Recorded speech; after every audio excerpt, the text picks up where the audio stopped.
up? What up? What it is, what it do, what it be. Welcome to one of the dopest shows on YouTube where we talk about everything under the sun as long as we get back to the money, real conversations, and real solutions. I'm your host, Courtnee Edgar.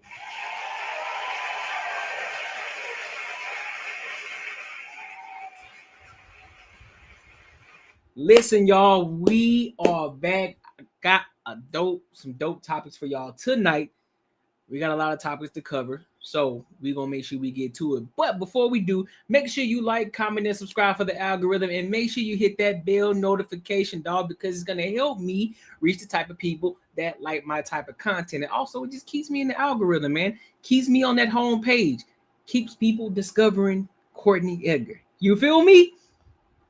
You feel me? So let's go ahead and get into these topics, man. First topic of the night is what I like to call my icebreakers, right? Let's talk about Charlemagne the God. He just got pressed by Dame Dash on the Breakfast Club. It is just a little snippet. It's not the whole video, so I'm not going to spend too much time on it. I just want to see how much of a clown Charlemagne the God is. Haven't seen this video yet. It was sent to me. I decided to save it. I was like, you know what? This would be a great icebreaker. So let's go ahead and get into it. All right. Make sure you like, comment, and subscribe for the algorithm. All right. Let's rock out. Do you know how many times Donald Trump filed? Oh, a lot. Yeah. So then why? But he's known as a terrible businessman. But no, he's not. He's the president. Yeah, but sure. But he still was known as a terrible businessman. Actually, a con man. Do you know how confidently dumb you sound? You're saying it's bad that he went bankrupt 6 times. He's a billionaire and he's the president. But and you still not a terrible businessman and con artist. Are you known as a good businessman? I don't know. Okay? Well, you make a lot of money. No. So you've been doing this every day your whole life, and you're not making no money? Nope. And you, Dan? No, you're not like me. What you mean? You say you don't have? Do you have a family office? I bet my house is bigger than yours. I bet all my houses are bigger than you. I bet I have a better. How old are you, man? Now it's how old are you? This is embarrassing. You're embarrassed. Yeah, because Come on, Dan. I got you. I bet I'd like to see your view. Can you show me your view right now? Do you live in front of water? View of my house? Yeah. A view of what you see when you relax, when you're not here every day. See, when you're in it, let me just finish. Let me just see your view. When you just now said, let's just go back to how ridiculous you are. The president filed for bankruptcy 8 times, still a billionaire. He's saying he's a bad businessman. You're just not that smart. Okay. And you have to acknowledge that. And you know why? You're not seeing the world. You know what happens when you have to go someplace? You're laughing. You know what happens when you have to go someplace every day at 4 a.m? You can't go nowhere. You got to be here every day. You've been 15 years. You've missed the whole world. You don't know what you're talking about. And you're saying it confidently. And you're in an algorithm where people actually believe you out of response. And why you think they keep you here? They want y'all to make us dumb. But if you worked here, I would never work here. I would only $20 million in debt. What you talking about? I'm not in debt. Okay, stop right there. Stop right there. I'm not in debt at all now. What are you talking about? Oh, you paid it all off? Yeah. When you have this bankruptcy 7 is like getting hit by the cartel with 100. Listen, bro. I think so too. If I gotta look at this from an objective standpoint, I gotta say the same thing. Simply because you going all the way off the rails. If you wanted to school him in regards to business and how everybody feels a certain way about Trump, in regards to they continue to use the same rhetoric about, oh well, he's a terrible businessman. He went bankrupt several different times. Do y'all know how many businessmen have gone bankrupt? How many companies have sold their companies, but they just opened up as a new brand, as a new name, under a new name, but they're still the same company? Do y'all understand how many people do that and what the reasons were that they were doing it for? I wouldn't, for somebody to be a billionaire, first and foremost, they have to understand and know what the fuck they're doing at some level. And then to turn around and say he's a con artist, I need to see the evidence. Somebody need to show me the evidence. My email is in the description. I need somebody to send me that email, send me the evidence in regards to tell me how he's a con man. I need to know. Because maybe I'm off point on here. But other than that, dang, bro. Yeah, fam, that was kind of corny. I bet my house is bigger than yours. So Just because your house is bigger, that don't necessarily mean that you make more money than me. You could be in a ton of debt. Denture dash. You could be in a ton of debt, bro. You feel me? You could be in a ton of debt with a big ass house. That don't necessarily mean anything. Just because you're riding around in the Bentley, don't necessarily mean that you ain't in debt. That don't necessarily mean that you're making a big. I'm pretty sure you're making some money, but that don't necessarily mean that you in debt. That don't necessarily mean that you're not in debt. So that was a cornball move. He should have just stayed with that, but he got triggered a little bit, and you could tell he was getting triggered because then he started going, "Let's go band for band. How much money you make here?" Like, that's cornball shit. If I'm gonna be honest with you, right? Ditch or dash is wild work. Bricks. And they die and you don't owe no more. I want you to ask someone this is what you should do if you want to do something smart. Get a specialist, a lawyer in bankruptcy, and you ask them these questions. Get a professional up here, and then they'll tell you. Why ask me? You know what I'm saying? Like, and then when he tells you you're dumb, you'll believe him. Anyway, the difference between you and I don't think you're a proper representation of the masculine black man. You know what I'm saying? I don't think you guys are. I'm listening. I agree with that. Like, your OG is Wendy Williams. Facts. Do you know how many times Donald Trump filed? Oh, a lot. Yeah. So then why? But he's known. Yeah, and so that's he gave two good pointers in this aspect. You know, go find a specialist and ask them the questions of what the section 7 is on when we talk about BK, right? Yes, that's great advice. Because I'm not just gonna take information from Charlemagne the guy because he just be throwing out shit just to be throwing it out. That's one thing. And I do agree that because of the type of algorithm that he has and the type of people that he does, the type of influence he has on certain people in the black community, for sure, a lot of them just go off the rhetoric of what he says. They don't do their own research. They don't decide, you know what? Let me go see what the fuck he talking about because I just don't want to take his word for it. And so I do think that Charlemagne guy is a cornball as well. I said it. He is. I mean, he gonna speak how he speak. He gonna talk his talk regardless. But I just don't agree with him. I just don't rock with Charlemagne like that. He seems like one of those type of guys. He just seems like one of those shiesty ass individuals. You got to be careful of the things that you say around him or the things that you do, or to let him find out certain things about you because he will not say anything about it on any level. So I do think that's cornball shit. But as well as Dame, that was immature as fuck. Just because he got a little trigger, you decided that, oh, well, shit, my house is bigger than yours. Nigga, what are we 5 years old? What are we doing? What does that even mean? It's dumb. But make sure y'all like, comment, subscribe for the algorithm. Let me know what y'all think, man.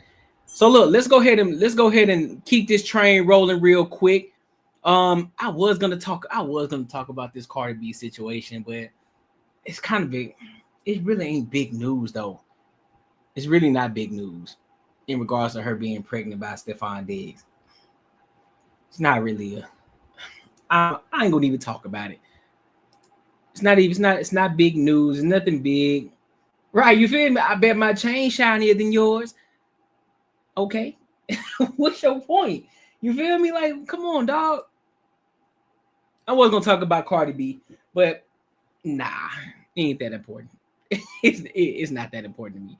Also, I'm not even gonna talk about it, but I do want to go ahead and get into the main topic of the night. We're still talking about Charlie Kirk, but I'm going to talk about what's going on actually out here in Arizona in regards to Charlie Kirk, because for those of y'all who don't know, he actually lives out here in Arizona. Well, he did live out here in Arizona, right? So we want to see what happened and what's going on, because apparently there was a mysterious bag that was left out there. I think it was, I'm not sure exactly where it was. So I'm gonna listen to it and then I'm just gonna get my thoughts on it, because I haven't watched the video, so I'm watching it in real time with y'all. So let's go ahead and rock out.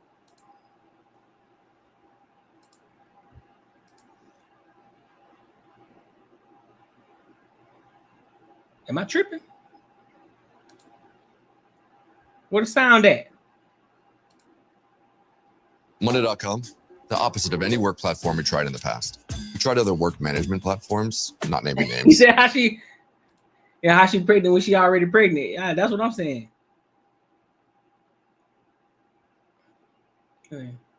You think so? You think so? You think I should?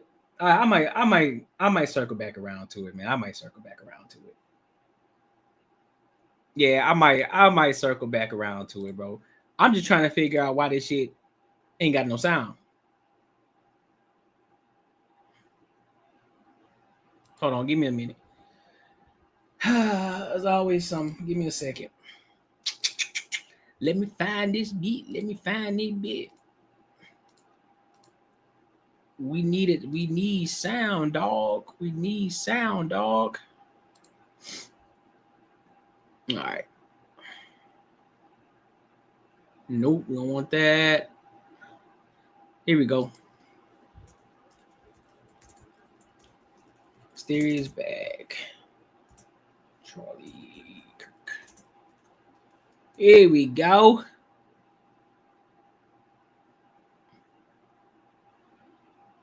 Is this it?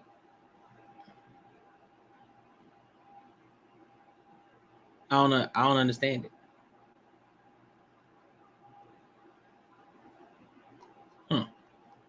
I guess I just have to watch it. I guess I just have to look at it from here because it's not giving me anything. Oh, okay, here we go. Thought I was tripping at first.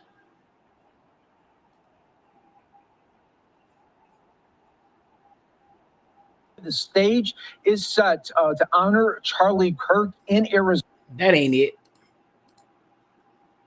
That ain't it, my people. I'm sorry, y'all. That's my bad. I am sorry.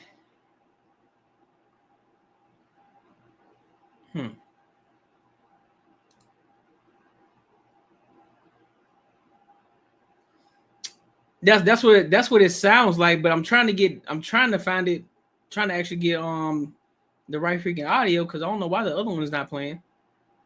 It's kind of dumb. I don't know why it won't play.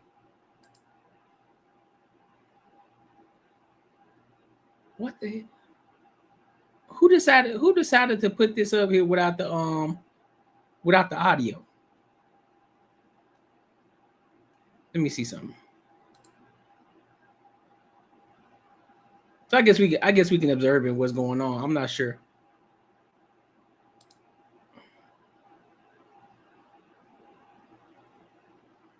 Head bag not back. Yeah, I knew it. Morgan Kirk outside placing. Yeah.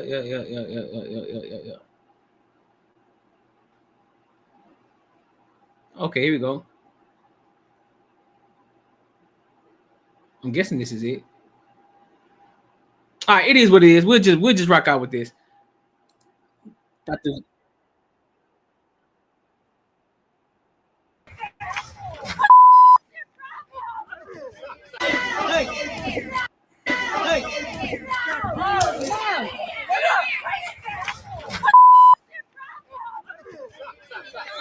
Beat his ass. No, that's the cop. That's the cop. Oh, sorry about that. Over here. I know. What are you doing? Don't I got you back. Stupid stuff like that. Doesn't matter.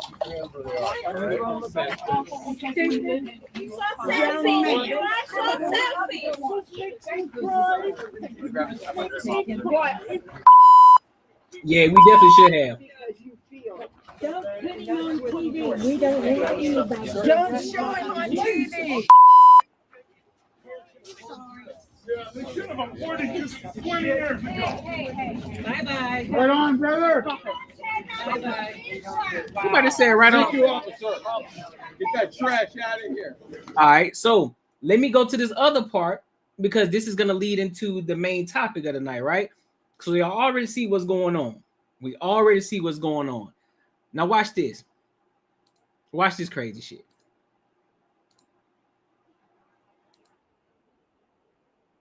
This is crazy. Now watch this.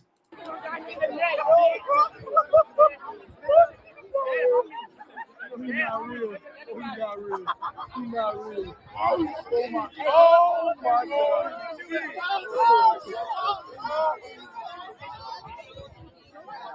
Everybody has my name is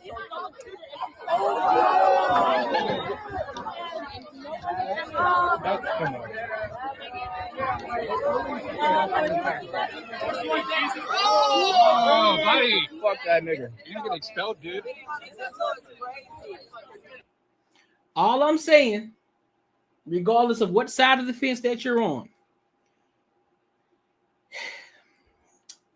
if that was somebody in the black community,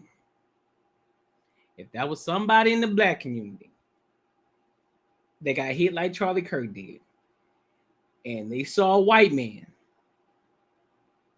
just like this, if they did the same exact thing to a black person, there would be a fucking uproar in the city. Every city across the United States of America, there will be protests. They will be burning buildings. I wouldn't be surprised if them niggas actually bum rush every single government entity in each and every state.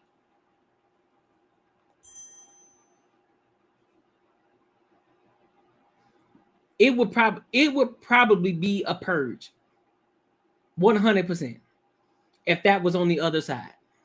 And that may sound a bit extreme, but I guarantee you that's exactly what it would be.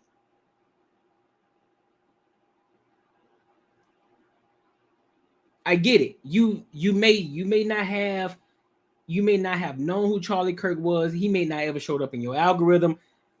Cool. If he didn't show up in your algorithm and it has no merit on your life whatsoever, just keep it pushing. Don't even mention it. Don't even talk about it. If it ain't got shit to do with nothing, don't even talk about it. But don't worry. We got some more coming, because the main topic of the night is a shorty who just got arrested for putting her hands on somebody at a college campus. So we finna go ahead and get into it. Let's rock out. Hold on. Let me get that first. Because this shit is wild.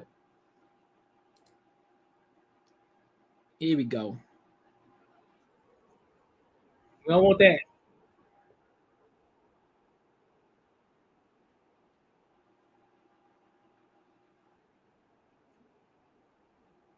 Everyone continuing to be with us, bringing you always the top stories and headlines on Live Now from Fox. All right, we want to now go out to Texas for an update where a Texas... Oh, give me a second. Let me respond to this. Let's say, well, I gotta disagree. If it was in reverse, then it would have been Blacko. Hold on, it would have been what, bro?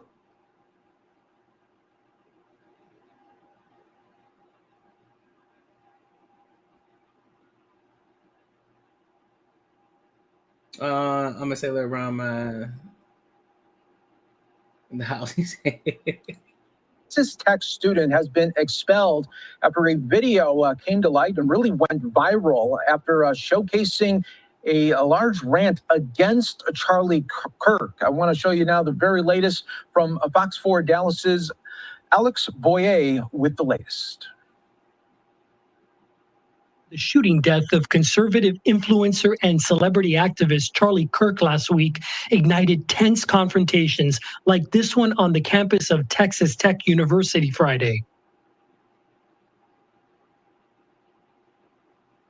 That's 18-year-old Camryn Booker. In new cell phone videos shared with Fox 4 News, you see the now former student arguing with another student wearing a MAGA hat, holding a sign that says, "Rest in peace, Charlie Kirk." The encounter took place in what's known as a free speech area on campus. In the videos, Booker appears to mock Charlie Kirk's death. You started saying, haha, your homie dead. Yeah, homie dead. Evil is real, people, and it kind of looks like that. There are several exchanges between the two. A couple of times, the other student asks Booker to leave him alone. Why are you being so Why are you hateful? so hateful? Why are you so hateful? Why are you so hateful? Yeah. Hey, can somebody tell her to back Can up, you please? not put At one point, she flicks the baseball cap of the guy she's arguing with, presumably what led to her arrest for misdemeanor assault, although the police report does not include that detail. After her arrest, Governor Greg Abbott amplified. Look at her face. Look at her face. Oh, now you sad. Now you want to play the victim. Now you want to play victim, huh? Incident with this message and image on X. I asked the governor. What say? This is what happened to the person who was mocking Charlie Kirk's assassination at Texas. About it at an event held in Forney this afternoon. If we have members of our society, whether they be students or otherwise, who celebrate an assassination, we have dramatic course correction that we have to take in this state. This isn't an isolated incident. Abbott also posted about another incident at a Charlie Kirk memorial event held at Texas State in San Marcos. The unidentified young man interrupts the gathering with mock gestures to imitate Kirk's shooting death. In a statement, the president of Texas State said, in part, I have directed university officials to take immediate steps to identify the individual in the video. Behavior that trivializes or promotes violence is reprehensible and violates the values of Texas State. And we as a society, we as a state, must send a signal that behavior like that, celebrating an assassination, is wrong in a civil society. And that was Alex Boyer reporting there. And we also want to, again, just show you just some of the more reaction from Governor Greg Abbott saying, definitely picked the wrong school to taunt the death of Charlie Kirk. Thanks, Texas Tech. And he also says, this is what happened to the person who was mocking Charlie Kirk's assassination at Texas Tech there. So again, just some of the more reaction from the political leaders showcasing this protest that definitely went sideways really fast, and that student being expelled. Yep, that's exactly what you get. That's exactly what you get. I get it. You know, you may have hated what he was saying, or you disagreed entirely with what Charlie Kirk was saying. But if somebody's out there with the sign, hey, just keep walking. Just keep walking, bro. Bro, what you got going on? But man, bro. I'm ignored. I'm gonna let him rock out, but he bugging. But at the end of the day, bro, regardless, if she flicked the hat or not, keep your hands to yourself, because that could have went left. What if he was one of them type of guys? You know what? If she touched me, I'm going right hook her ass. I'm gonna give her the same type of hook that Terrence Crawford gave Canelo. That little hook. Just saying, bro. Keep your hands to yourself. If that's what y'all get out of your emotions. If you disagree, cool. Just keep on walking. Say, yeah, I disagree with that. You know, I really didn't like him. And kept walking, but you wanted to continue to keep talking. You want to be like a black woman, get in people's face. Let me make sure I reiterate that.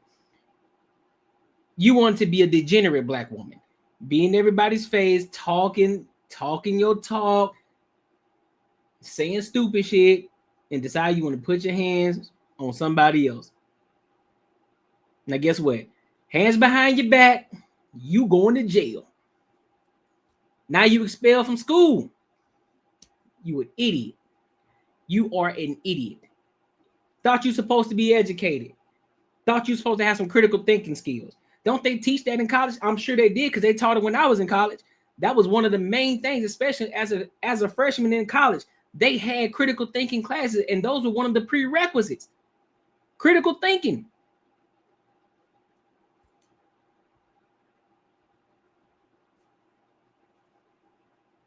So for anybody who feels some type of way like, oh, she didn't have to go to jail for that. Listen, bro, I want to let y'all know something now. Did it take it to an extreme by them expelling her? Possibly. Did she deserve to get it? I don't think she did anything harmful in the sense of putting anyone in danger. enough for them to expel her. Now they could have put her on probation or some shit. They could have done something like that. But I don't necessarily think it wanted her to get expelled. I'm gonna call a spade a spade. I'm gonna be objective on both sides. I don't think it wanted her getting expelled. But you also got to read the room and understand where you at. You in Texas. You in Texas, bro. Nah. But let me go ahead and read on some of these comments because I know I saw a couple of them. I gotta disagree. If things were in reverse, it would have been black victim and a black shooter. And we all know black people don't care about black. You got a point. You got a point, bro. You got a point. I concede to that 100%. Because if that was a black on black, if the situation was reversed and it was a black person shooting a black person, not many people would have cared. That's sad. That's a sad thing to say. Oh man, that's a sad thing to say. God damn. But you're right though. It was wrong, but she flicked the hat. I thought she hit him. Yeah, true. I agree. But yeah, still keep your hands to yourself regardless. Keep your hands to yourself, man. They don't know what people are. They don't know what's going on in people's head. They don't. And if you decide to put your hands on them, because that might be the same person saying, all right, well, shit, equal rights, equal fights. He may have thought that was the case. And he could have right hooked the ass. Just by touching the hat, touching the property, touching something that is touching him. So the hat is part of the body. So you touch it. Ninjas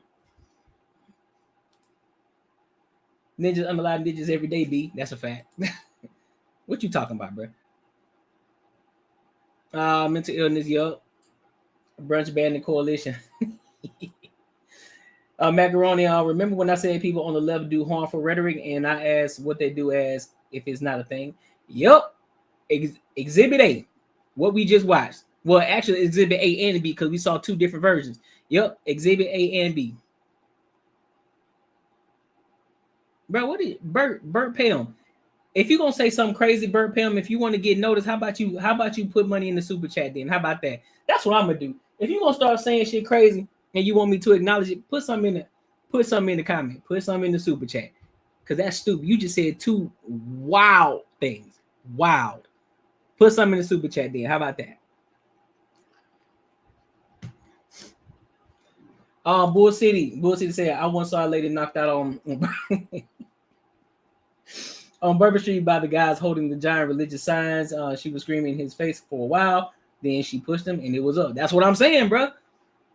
They waiting for you to touch them. They waiting. Like, go ahead and touch me. I'm waiting for you to put your hands on me because all I'm gonna say is self-defense. You put your hands on me. I had to get you off me. No, it's warranted. You think so? You can't be on the school campus promoting school violence. I mean, yeah, I agree. I agree. I agree. I agree. I guess I agree with that.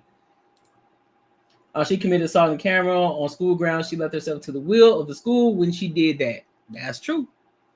Listen, I stand corrected. You know what I'm saying? I guess so. I guess so. She stand corrected. What if his response was, pew, pew. Nah. It don't warrant her getting shot, but it does warrant her getting hooked, getting the right hook for sure. It does warrant her getting the right hook. Getting shot, nah, a right hook for sure. Because she was just yapping. She needed to be shut up. She needed to be shut up. She doing too much. She got a little too comfortable. She thought she couldn't be touched. So that's what I think. Right hook for sure.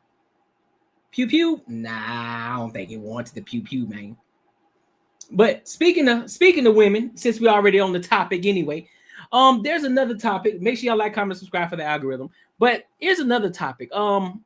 This also came in my algorithm too. So it was a heated girlfriend who played victim, and then it backfired on her. Again, I haven't seen this video, but I'm curious to see how this shit goes. So let's go ahead and rock out. Let's watch this video. Make sure y'all like, comment, and subscribe, all right? Because this is kind of... Okay, you know what? You owe me thousands of dollars. Let's be for real. Okay, listen. He's been having me out here paying fucking everything you've been broke. And what you're not about to do, I don't care. What you're not about to do is this with me. Because me, out of all people in this world, I've been here for your broke ass. You haven't had shit. I'm telling you stop. I'm telling you, stop. What? I'm telling you, stop. Hey, y'all want to know what she's finna go do? I will never do. Y'all want to know what she's finna go do? Let me see something. Let me see something right quick. I want to know what she's finna go do right now? On July 21st, 2025, Downers Grove police responded to a hotel after a frantic call from a woman reporting a domestic dispute. When officers arrived, they found a couple locked in a heated, toxic argument that only escalated as police allowed them to go back and forth. But during the chaos, something unexpected slipped out, and it changed the course of the entire encounter. Did you call? I'm with them. I'm sorry, you what? Oh. You called? Yeah. What happened? So we got into it in my car, and he took my phone from me, and I tried to tell him to give me my phone back and get out of my car, and he was refusing to get out of my car. So I threw my drink at him. Okay. And then he had me chasing him out there with my phone. You know the great thing is? Hang on, if you just say You know what I've learned? Pull the cameras. And you'll see who's lying. Okay. She was in me. Pull the camera. If That's you the thing. hey, It's cameras. Hey, don't argue right now. It's cameras You got outside. my phone. It's cameras I took outside. my It doesn't matter. You got my Sir. ID. She still has my ID. If you just wait over there, thank you. Okay, guys. Okay, listen. The only reason why I took this is because I was trying to get my phone back from him, and my phone. Hey, just He can pull the just wait over camera. there. She do a drag in my face and punch me in the back of the head. Can you just wait over there? Thank you. Punching the back of the head is crazy. I took his ID because he had my phone and was refusing to give me my phone. Okay. Don't take my phone from me. Like I'm this refusing to give my phone, had me out him chasing him in the parking lot for my phone. I took his wallet because you had my phone. Don't talk to him. Just talk to After him. you threw a drink in my face and punched me in the back of the head. Can you just wait It's over on the there? camera. I hate when females lie to the police. If you guys want, you can go look. Yeah. Pull the cameras. Simple as that. You're wasting your time talking to her about that. If you could just let me talk to her. Do you understand there was a man with a female lies on you? Why are you being? Is that a robe she got on? What that is? She got a robe on? Interesting. Interesting. Listen, bruh, if she got a tattoo on her hand like that, be careful. Be careful. If I could just talk to her and then I'll come talk to you. Just hang tight. All right. So, what happened after that? Well, I got my phone back, and the only reason why I took his stuff was because he had my stuff. That's the only reason why I don't need his stuff. Right. Then after that, I came in here, went to the bathroom, and he was. You told the police I went in the bathroom. Did I go in the bathroom? No, I didn't. I said he was there by the door. Okay. You were listening to my conversation. Correct. By the But I want to see women's what you were bathroom. lying about. And then, I don't need to lie about anything. hang on. Don't Look talk at to the him. Talk to camera. me. Did you punch me in my head? Don't talk to him. Talk to me. Yeah, I did. Hey, I want to press charges. Okay. Hang tight. Is that simple? From now on. Just relax. So you said he took your bags? Those is my bag. I took them from out of the room that my name No, is bro. on. I brought them down here to bring Hey, her. I'm talking to her right now. Next. You can play this game all you want to. I don't care anymore. I got my phone back. I'm telling you, I'll go all the way in right now. Go ahead and So go be all the careful. way in. Be careful. You're mad because we're Be here. careful. Be careful. Don't talk to him. Talk to me. Okay. All right. So you went into the bathroom. You took the bags out of the room. Do you guys have the room for tonight, or you guys were Yeah. staying here last night? We have the room for tonight. Yeah. We just came from another hotel, and the police just had to come yesterday to de-escalate a situation. And now we're there. Don't look at him. Keep talking to me. All right. You have your ID with you? I do not. Okay. In the car. I can give you my license number. Sure. I live in New York. New York. Oh, yeah, she's 132. definitely toxic. This New is York? ready? Yeah.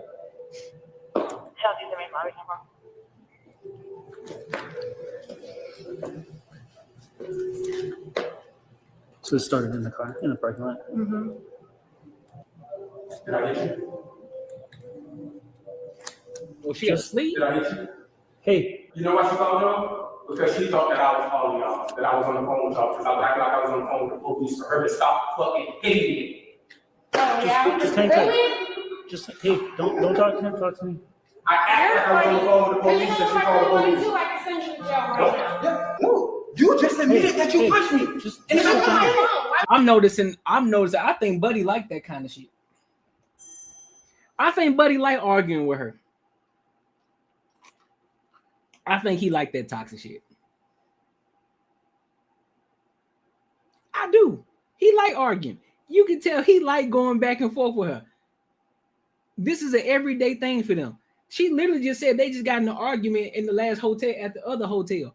He liked that shit. Because if he didn't like that shit, he would have been left. That thing must be twanging. You hear me? That thing, but she must be putting it on him. He suffers from a case of the hip thrust and mobilities that reach back and spread. That's what he suffered from. He suffered from the reach back and spreading.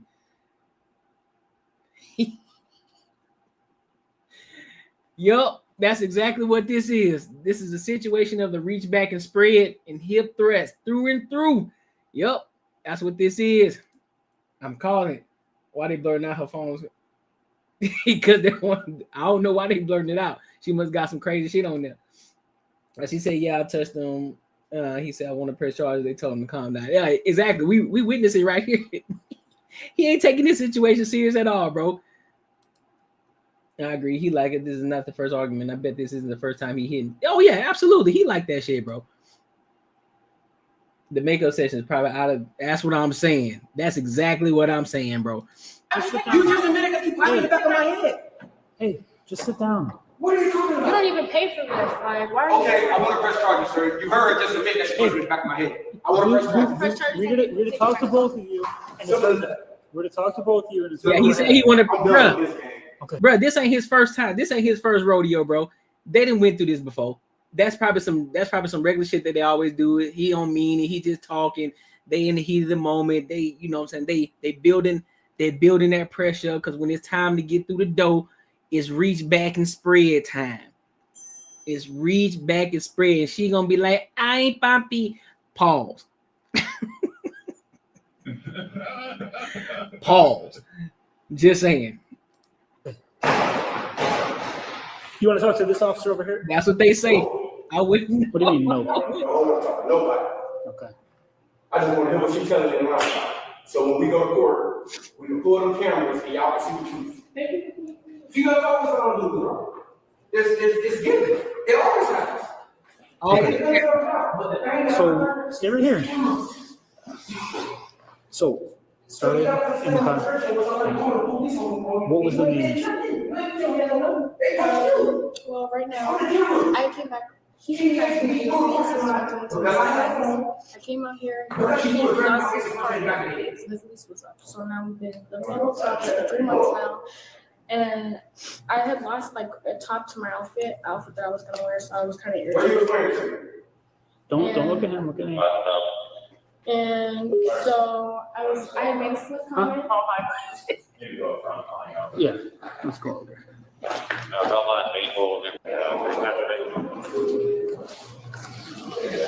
Go ahead.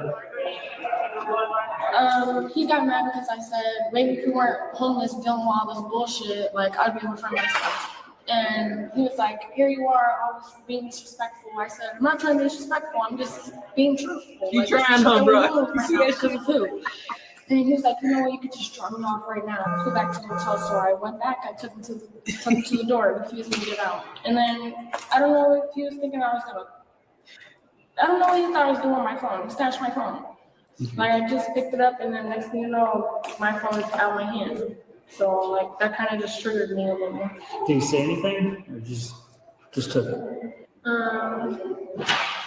He took my phone, and then we were running around there. I seen the people, and I was like, can I use your phone to call the police? And I think they were gonna like let me use their phone, but then they started coming in here, and people got scared. So, but I ended up snatching my phone back from him, a little bit in front of the door, and then I got my phone back from him.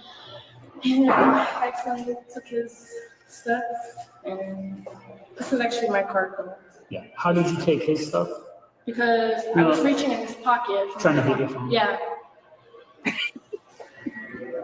This is even my card. Like, he has my card. Yeah. I wasn't intentionally, like, I was just trying to get my phone back. I don't. Oh, for real. I'm a little like I'm not. We need to be a straight up uproar, bro. So after you got that, you ran in here? Yeah, and I called the police. I just had to call them. I don't even know why I keep. And then did anything happen after you called? I went into the bathroom and I was talking to her, and then like I poked my head out for a second because I thought I heard something, and then he was like right there by the door. And I told the lady, I was like, he has all my stuff, and she was like, don't worry about it. And just she's like, just stay in the bathroom until the police come. Hang out here. I'm gonna talk to him one more time and get this worked out. Okay? You just stay over here because he is. Yeah. The bag. She tried to grab a bag and just hit me. That's a tattoo? Nah, no, it ain't. What? You're asking me to look on the camera right now because I didn't even reach in the back seat. Listen, he's asking. I said that you hit me. Why did I do that? Just wait. He's asking me. Confirm me. Did she hit you? And I just said it was an accident. You went in the back to grab your bag, and when your hand came up, you accidentally hit me in my head. All right? Why you backtracking, bro? Well, you want to go back?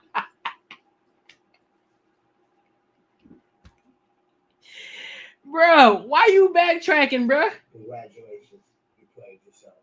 First you was adamant about, oh yeah, you hit me in the back of the head, but now, all of a sudden, oh yeah, I said it was an accident, bro. They toxic, dog.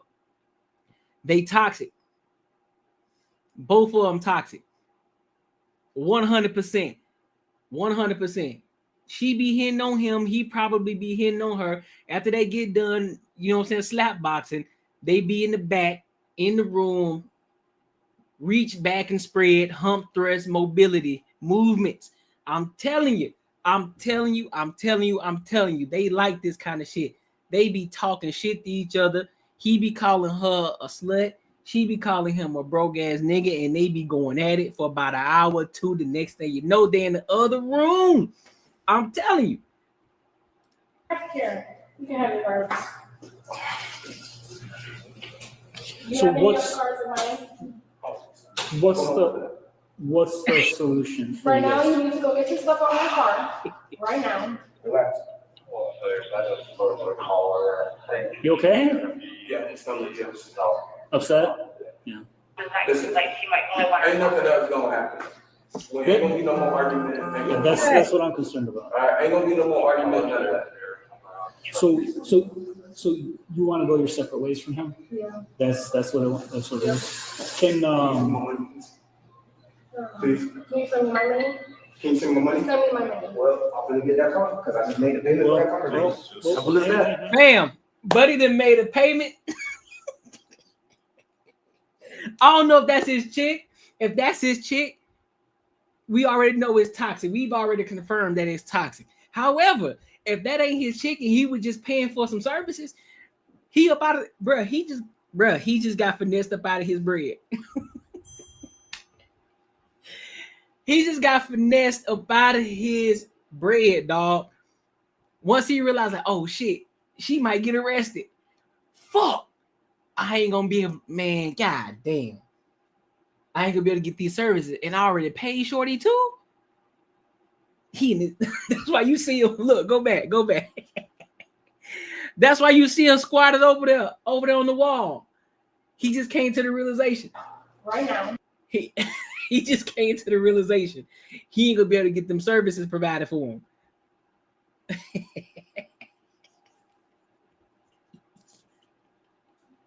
Oh my God. You know what's great about that? We're not. Proof. You don't understand that. That's why I was up in the court of law. Okay, you know what? You Can owe I me have my card back, thousands of dollars. Let's be for real. Hey, you can send me my money, or I can make this a very big issue right now. I'm telling you. Fam, Ben, I just realized that you put that, dog. I thought it said bag chasers.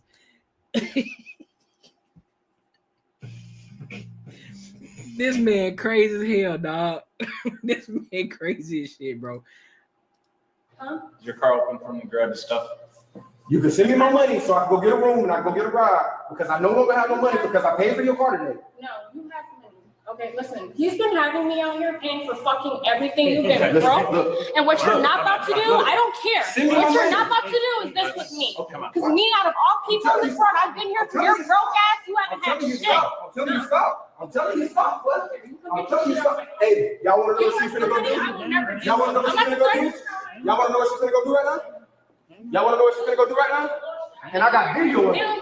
And I got video of it. I got video of it. I got video of it. I'm gonna go get my stuff. Yeah, let's do that separate. You still owe me $1,000. I'm gonna go get my stuff. Be for real. Hey, she's pussy, bro. She's pussy. She's about to go pussy right now. She's about to go pussy right now, y'all. Just so y'all know. What do you say? You want to pull this shit? I got video of this shit on you in the corner. Y'all want to know what she's finna go do right now? What you finna do? Y'all want to know what she's finna go do right now? And I got video of it. And I got video of it. I got video of it. I got video of it. I'm finna go get my stuff. Yeah, let's do that separate. You still owe me $1,000. I'm finna go get my stuff. Be for real. Hey, she's pussy, bro. She's pussy. She's about to go pussy right now. She's about to go pussy right now, y'all.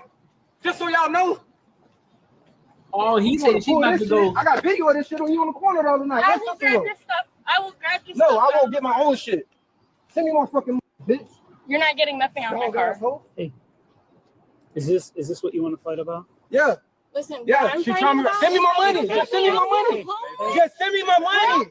Just send me my fucking money. And now you're trying to talk Send me my motherfucking bitch. Send me my motherfucking money, bitch. Can we get his stuff out of the car so he can go on his way? Oh, she finessing. She finessing. Okay, so no, and now I want you guys to go run the cameras because he put his hands on me and you're gonna get busted. You know what I did? I pushed your ass for grabbing all that shit. I don't care. Go run the cameras. All right, I want to press charges for punching me in my head. Okay. I want to press charges for punching me in my head. Escalating this. Sir, I want to press charges. I want to press charges. Okay. We press the charges. Thank you. So you'd like to admit I want to move forward with press the charges. No. And I got video of you on the corner the other day. Because I know you, bitch. You try to do dumb shit like this, asshole. You can't trick bitch. Now. And you finna go to jail. I'm pressing fucking charges. Bitch. You just tried me, bro. Like an adult, dude. Go inside. Nah, fuck that. I ain't going inside. Go inside. No. There's no reason to make this work. Nah, bitch just tried me, bro.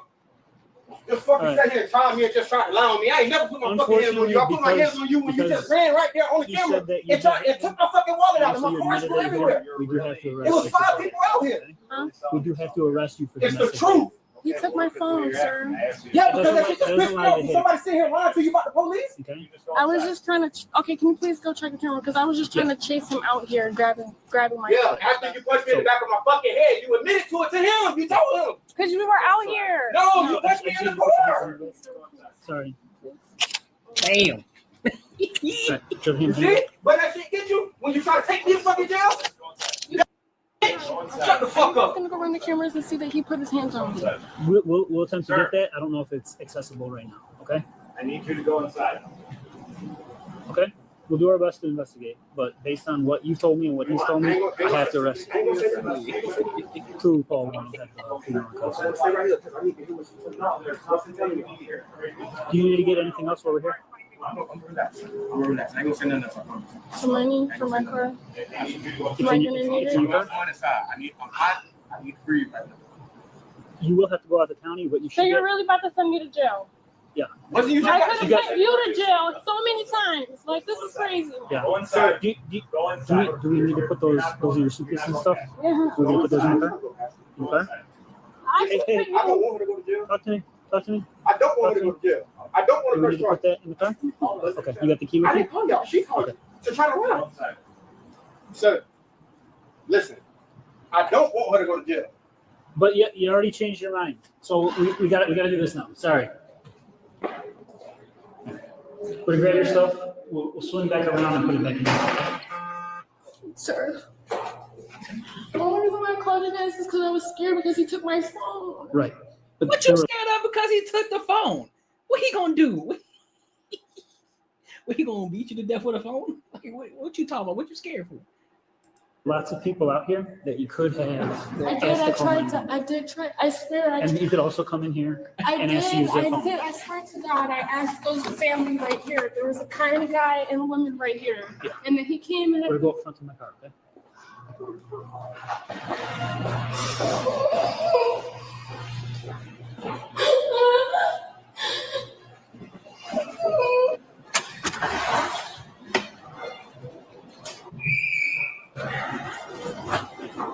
This one doesn't open there.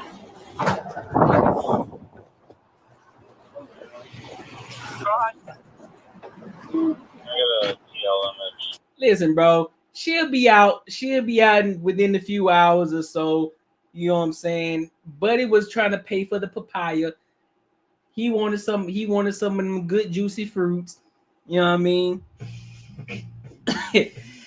He wanted some of them fruit juices.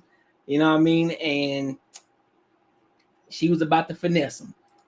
You know what I mean? She was about to finesse him, and now they arguing about the situation because she out here selling box, and he trying to get in the box.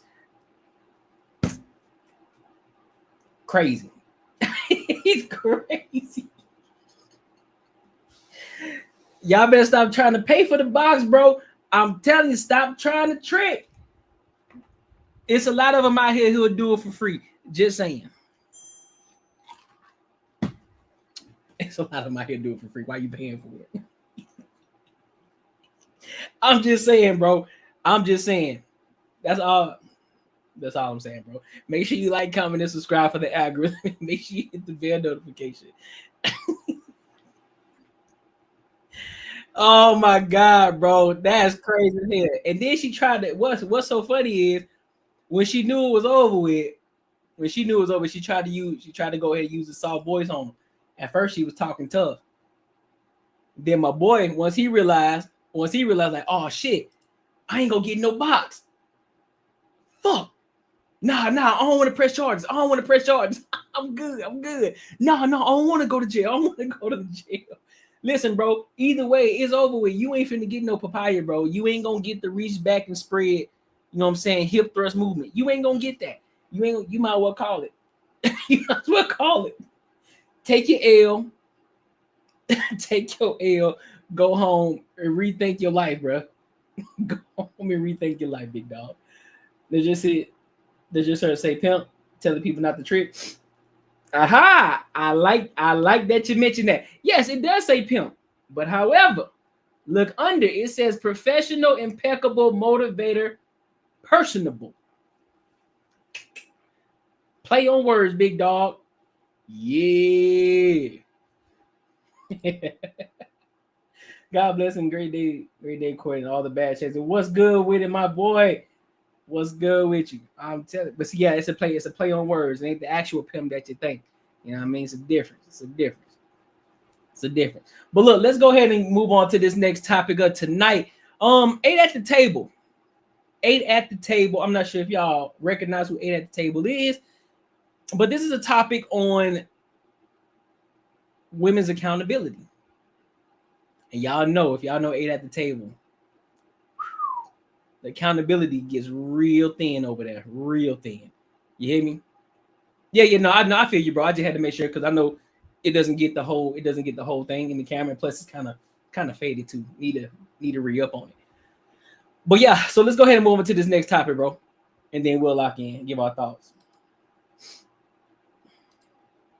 Brought up. What's the female word for massage? Misandry. What? Wait, there's a word? How can we never talk about that? You know why we never use it? Because in our culture today, men are not allowed to have opinions about anything. It's misogyny, but women can say whatever they want about anything. If you look at history in the last couple of decades, women have had the most to say about things. And then women are also getting mad at other women for having things. That's how pick-me culture became a thing. You don't hear them call men pick-me's, it's women pick-me's. So anytime a woman has an opinion that differs from the popular culture of most women, what do they call her? A pick-me. Anytime a man has an opposing opinion to what the popular culture of women think, what do they call him? Misogynistic. How come there is nothing like that for women? That's my biggest problem. Well, apparently there is a word, but we just never hear it. But you see what I'm saying? Misandry. We don't even know what it is. The same way you have toxic masculinity. So there's nothing toxic about women. There's no such word as toxic femininity. You want to know why? Because toxic masculinity was created by women.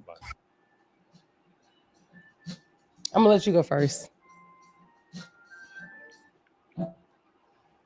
I was about to say, I don't think I have what I do. I'm gonna let you go first because I just want to chill and just see what I want to see what the people say. I think that I'm feeling very Miami. To say that toxic masculinity, that phrase was created by women is ridiculous. And I just want to say that no, we don't use the word misandry in like our everyday.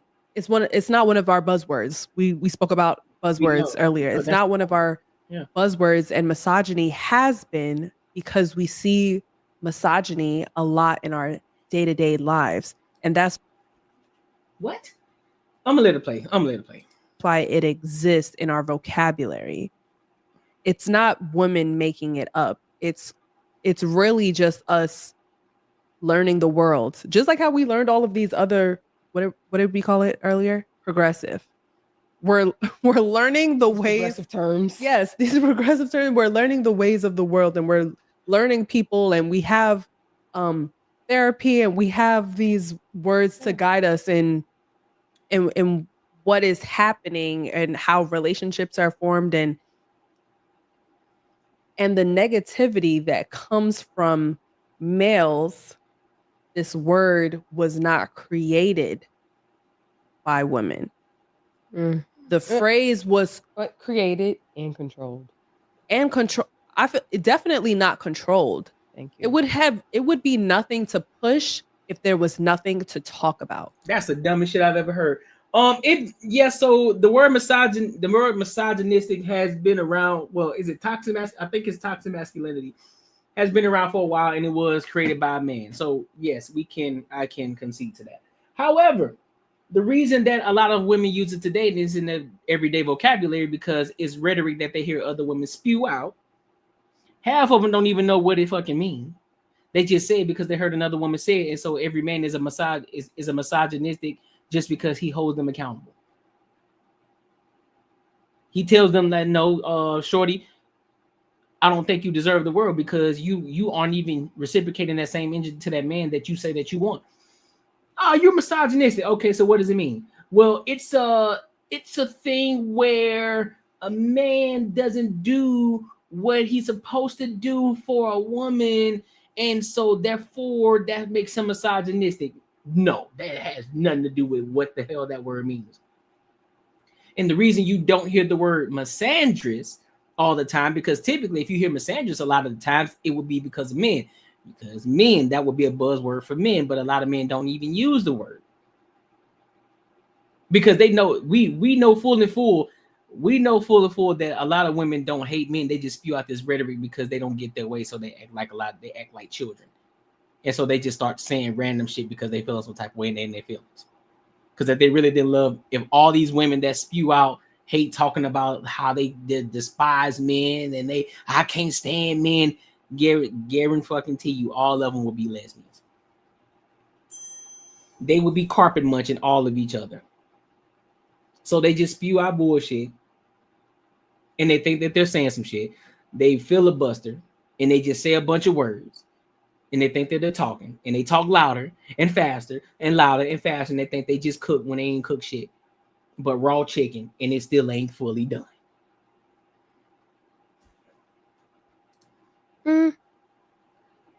Alan, I know your ass got something to say.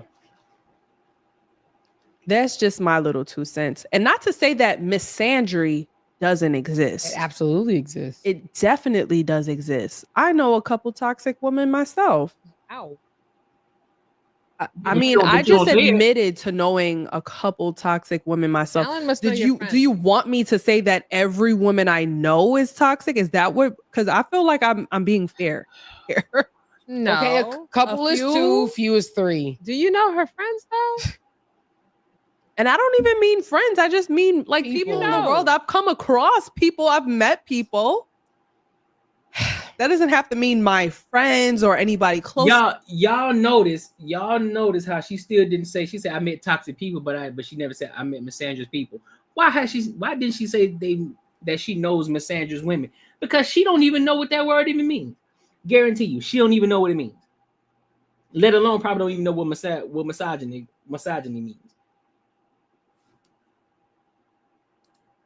They hate men, they love pain, and that's why even the lesbian ones.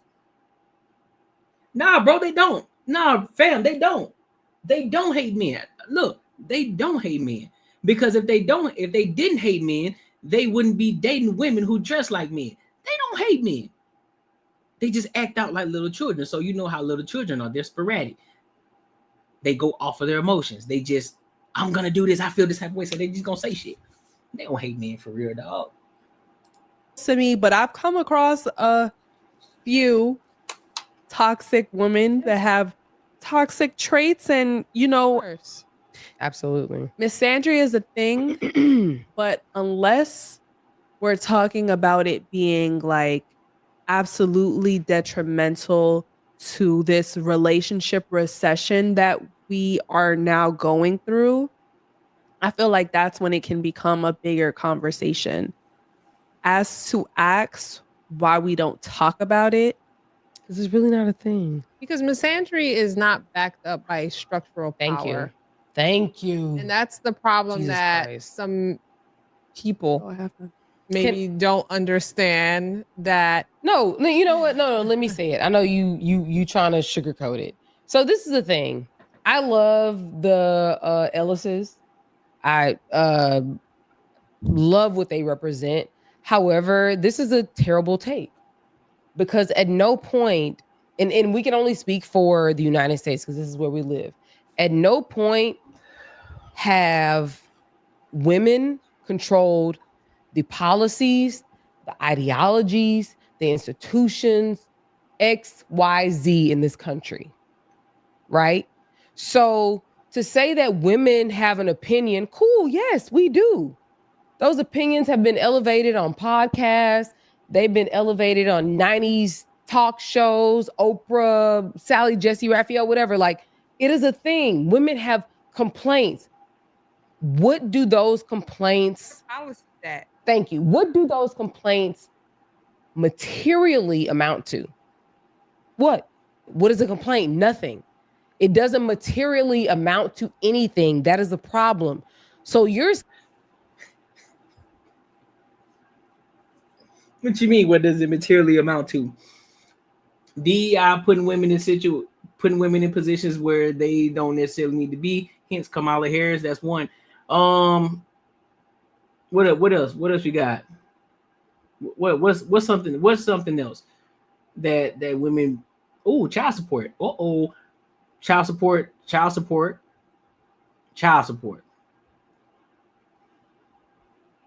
Also incentivizing women to keep the fathers out of the household, so the welfare can be their daddy, so the government can be their daddy or their husband. And incentivizes y'all a lot. But the reason it doesn't have any merit, the reason misandry doesn't have any merit, because men don't talk about it. Men aren't on TikTok for the most part. There are some. Most men aren't on TikTok complaining about what their girl is doing. They're not talking about, well, let me tell you about what my man did today, or let me tell you about how broke my girl is, or let me tell you about what this bitch just did. Let me tell y'all how I married a phenomenal woman, but I had to divorce her because I felt as if I deserved better as a man. You don't hear that.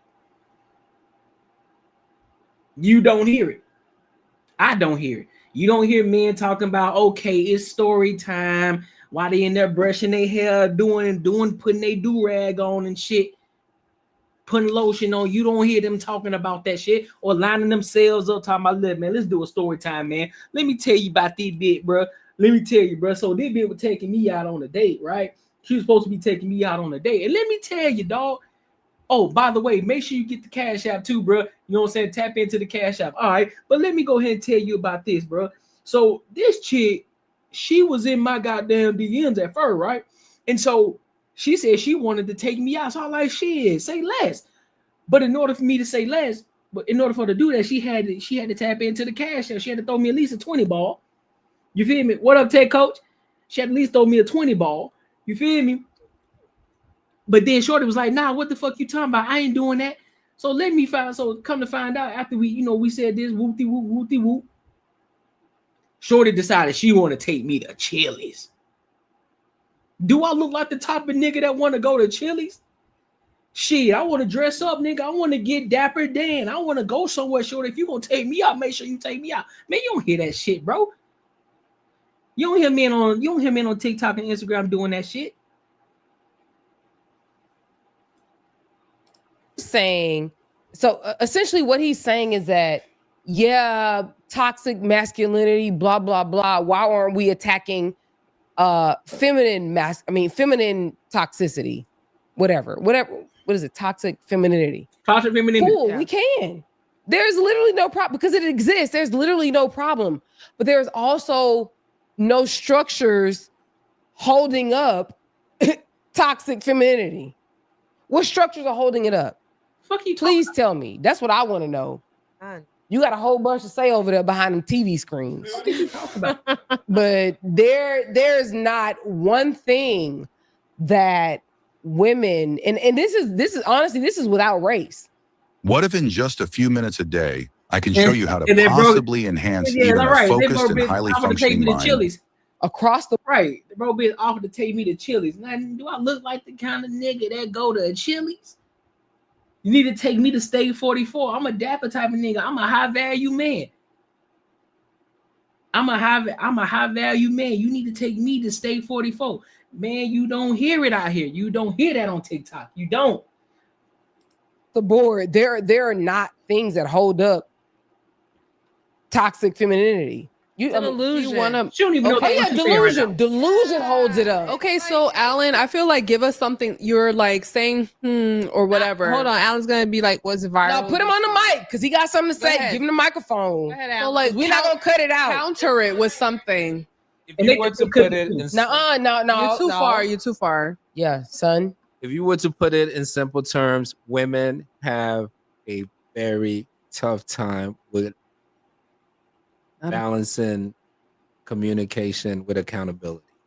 What happens is that for communication to flow freely, and I understand your complaint, I want to balance out what you complain, but you're going to have to hold and carry some accountability as well. And when that comes to, let's say if accountability was 100 pounds, women want to carry 3 ounces. Because women didn't apply 100 pounds. Damn, you want me to carry 100 pounds that you applied? No, it can't be. Where did he say, where in the hell did he say he wanted you to carry 100 pounds? He said you need to take accountability of the weight that you gonna pull. That's basically what he's saying. I'm not on the, bro. Oh my fucking gosh, bro. Be 50-50 when you put 100 pounds on my neck. To put 100 pounds on just one person is unfair. And what I'm saying is that we're literally not saying that toxic women or toxic femininity does not exist. Absolutely exists. We are not saying that. So for you to come and your counter is all women can't take accountability or they don't have the communication skills to do so. That's just not true. Like you're literally trying to put everything on us. And it's just not true. So and that leads to men not taking their part of accountability because it's just like as long as you know that woman or a woman has some accountability to take for whatever reason, whatever accountability you have to take doesn't matter. You're also assuming that all women are gossiping. No. Gossiping? Niggas gossip more than women. Are you serious? Alan, I'm in a barbershop every other weekend or every other week.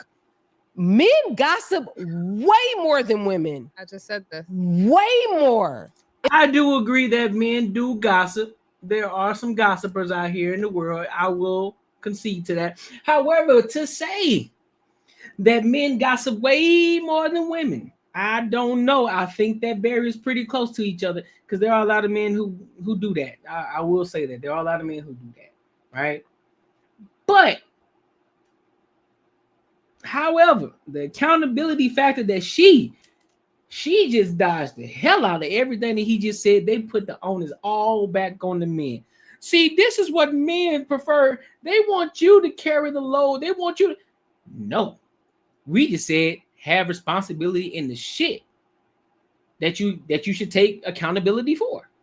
So if you're only carrying 3 ounces, you need to be responsible and have accountability for the 3 ounces of weight that you're pulling.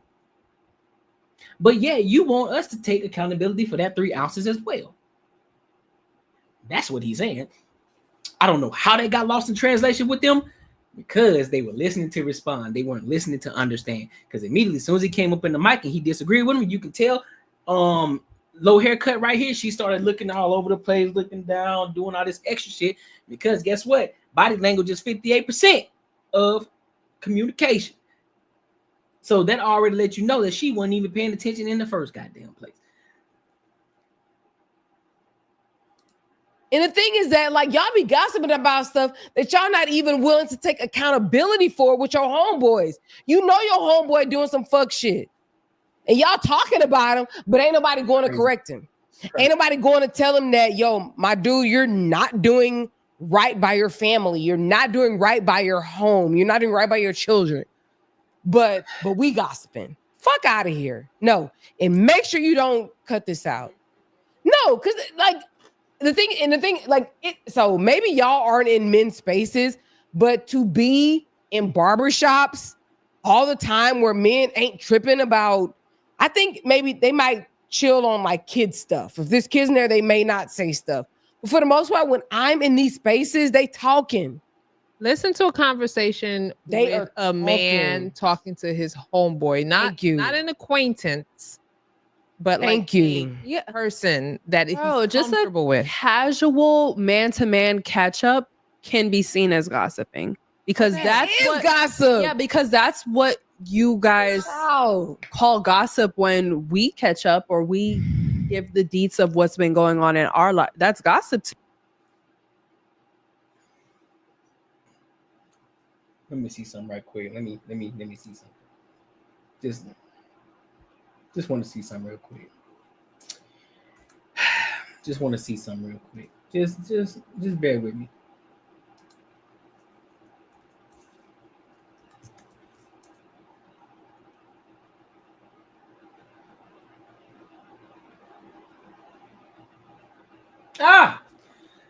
Gossip refers to informal talk or stories about other people's private lives, which may often be unkind or untrue. It could also mean rumor or talk of a personal, sensational, or intimate nature. So, additionally, a gossip can be a person who habitually spreads such rumors or facts. Interesting. To you guys, but you guys do the same exact thing. Chris, you making a face, so what's up? Yo, when I tell you, you wrap it up in clean linen and you repackage it and say it's not gossip. It's like I'm catching up with my boy. That's what I'm saying. Please give me the data. Yeah, I have no historical. Please don't say Helen of Troy. Who starts the war? Wait, hold on. I think that's very ironic because one, I actually don't know a lot of women that just make up random gossip just to stir drama. I do know that when things come to being like completely made up, men do that best. Why do you guys always lie about, I don't even want to say you guys because I'm throwing you in a category with, you know, people you don't belong in, right? But why do men specifically, not saying all men, but many men, why do they always lie about people that they've done things with or had sexual relations with when that really use did a not woman happen? as a scapegoat with the quickness and the absolutely. readiness. And Alan's like, oh, I'm not how saying many you have to wars be- have been started? Because like a man needs a scapegoat and a woman is started the the war? easiest Who started the war? low-hanging So, fruit. Listen to this. I'll tell you guys real quick. Yesterday was watching a movie and then we were having a conversation, right? You know what the funny conversation was? When I was younger. No, we don't know. Baby mother Right. culture Why you just being an asshole for no reason? Low haircut, Jada Pinkett haircut. Why the fuck? Come on, man. was crazy, right? Remember the Yeah. whole baby mother culture No. during the 90s, early 2000s? You know, one thing most men said they've experienced commonly is that when you dated a girl who had a baby, she always made you pick her up around the same time the baby father was around. Do you know how many baby fathers have walked in houses because she wants the baby father's attention? She wants attention from a man. Women have started so many wars just for attention. You know what they said about women? They said you could do anything to a woman within reason. But this is just the quote. You could do anything to a woman except bore her. Do not let a woman get bored. Alan, Women are addicted to attention. Women are addicted to drama. They need it in their veins. Alan, I'm sorry. Thank you for generalizing all women. No. You know what? Allow him to generalize. I'm sorry. I have a few rebuttals to that. One, I know plenty of niggas who like to keep up mess. Plenty. Why do we? That's the point that we see. This is the problem. This is the problem with anecdotal experiences. This is the problem. Shout out to my guy J Ben. This is why we gotta have generalized conversations. And this is why, even though this can't be measured in data or whatever the case may be, right? She's saying in her experience, men are the ones I'm pretty sure that's what she's about to say. Most men are, they love the drama. They love drama. That's an anecdotal experience.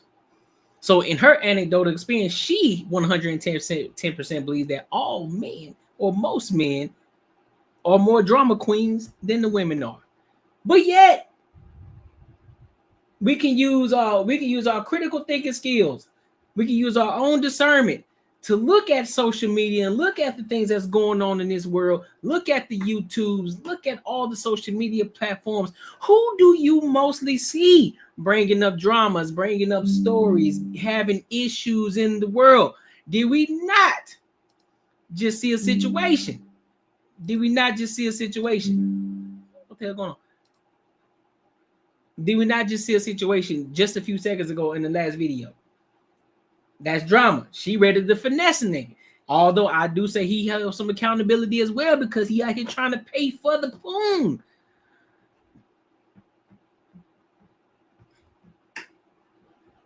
In her anecdotal experience, shorty, you don't know everybody.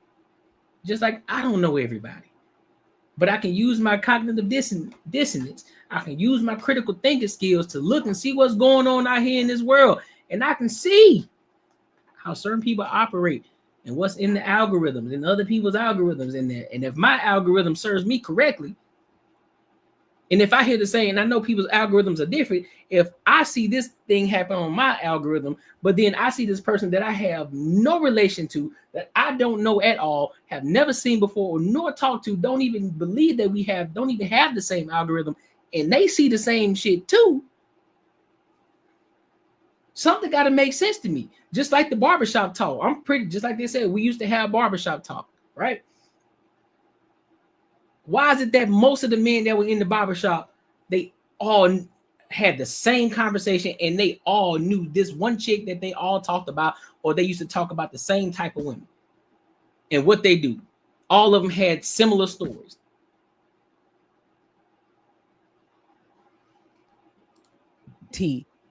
Like, I don't know if they got it from their mama, their daddy, who.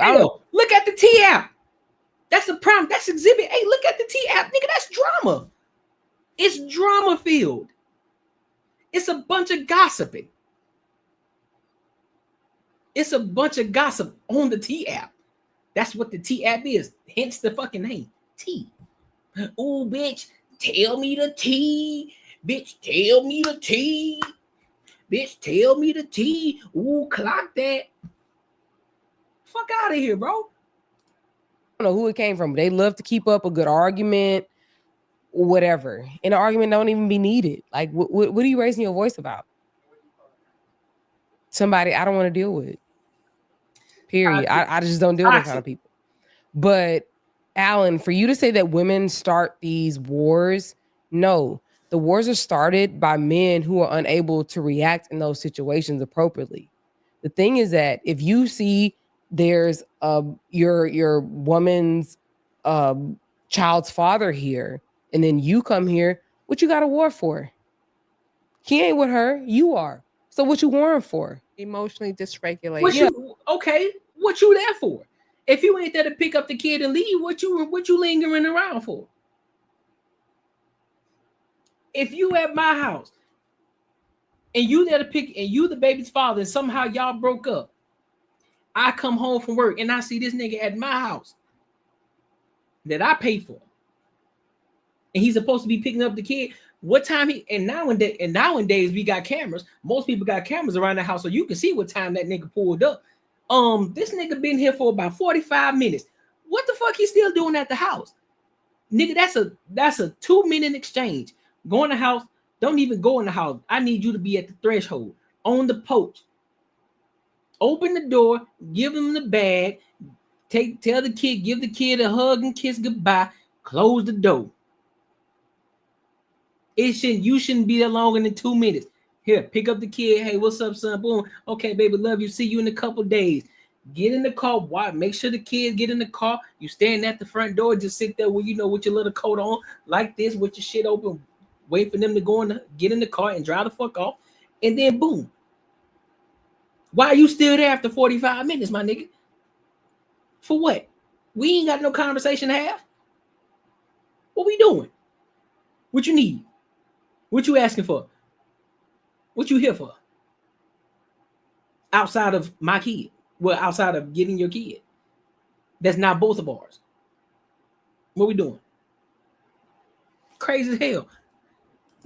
Yeah, the thing is that no, see, you're dysregulated. Oh, no, okay. So Alan, what you're saying, the woman put you there, and she also made you react the way you acted, right? Okay, cool. Wait. So that means that the woman controls you. So it's either the woman controls you, or you don't know how to control yourself, right? Because she made me react this way. Because the woman made you. I'm sorry, and the thing, and I'll say this, and I've said this before, like, we make our own choices. Even when, remember I told you I agree. A long time ago that, like, I agree with that. My husband, like, I cheated on him with somebody else.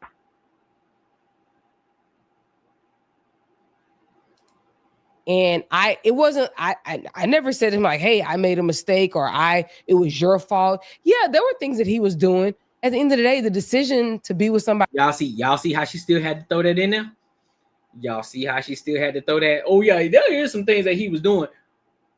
Still can't take 100% of the accountability, huh?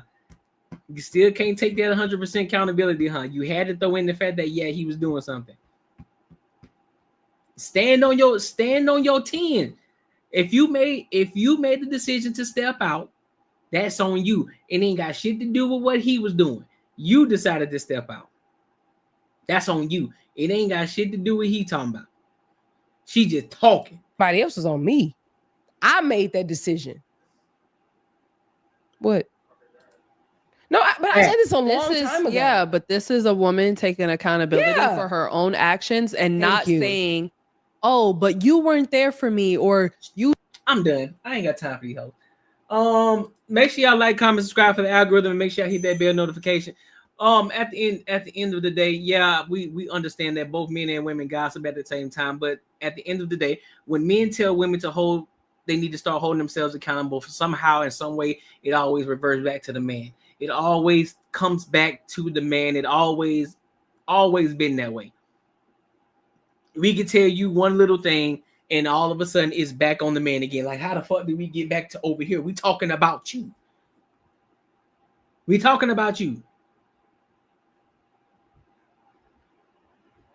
And this right here just proved the pudding. She still had to bring onus back on the man some sort of reason. She still subtly, I don't even think she realized when she said it. She said, yeah, also, I made the decision to cheat. Even though he was still doing what he did, that's still taking some accountability away from you. You still had to bring him you still had to mention him. You couldn't just stand on your 10. Just say, yeah, I decided to step out because, you know what? I just had to. I was in a different mental state. I had to step out. I stepped out on it and I cheated. But you had to bring up the fact, well, it was because, he was doing something to, nope, stand on your toe, stand on your 10. Don't tell us what he did. Tell us what you did. Hold yourself 100% accountable for the things that you do. That is the 3 ounces that the brother was talking about. That is the 3 ounces right there. You still can't even hold on. You still can't take 100% of the 3 ounces that you are responsible for.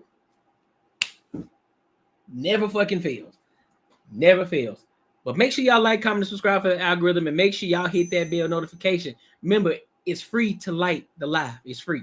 I ain't asking y'all for no money. All right. So speaking of women and accountability and all that good noise, let's jump over to Dr. Cheyenne Bryant, dog. Yeah.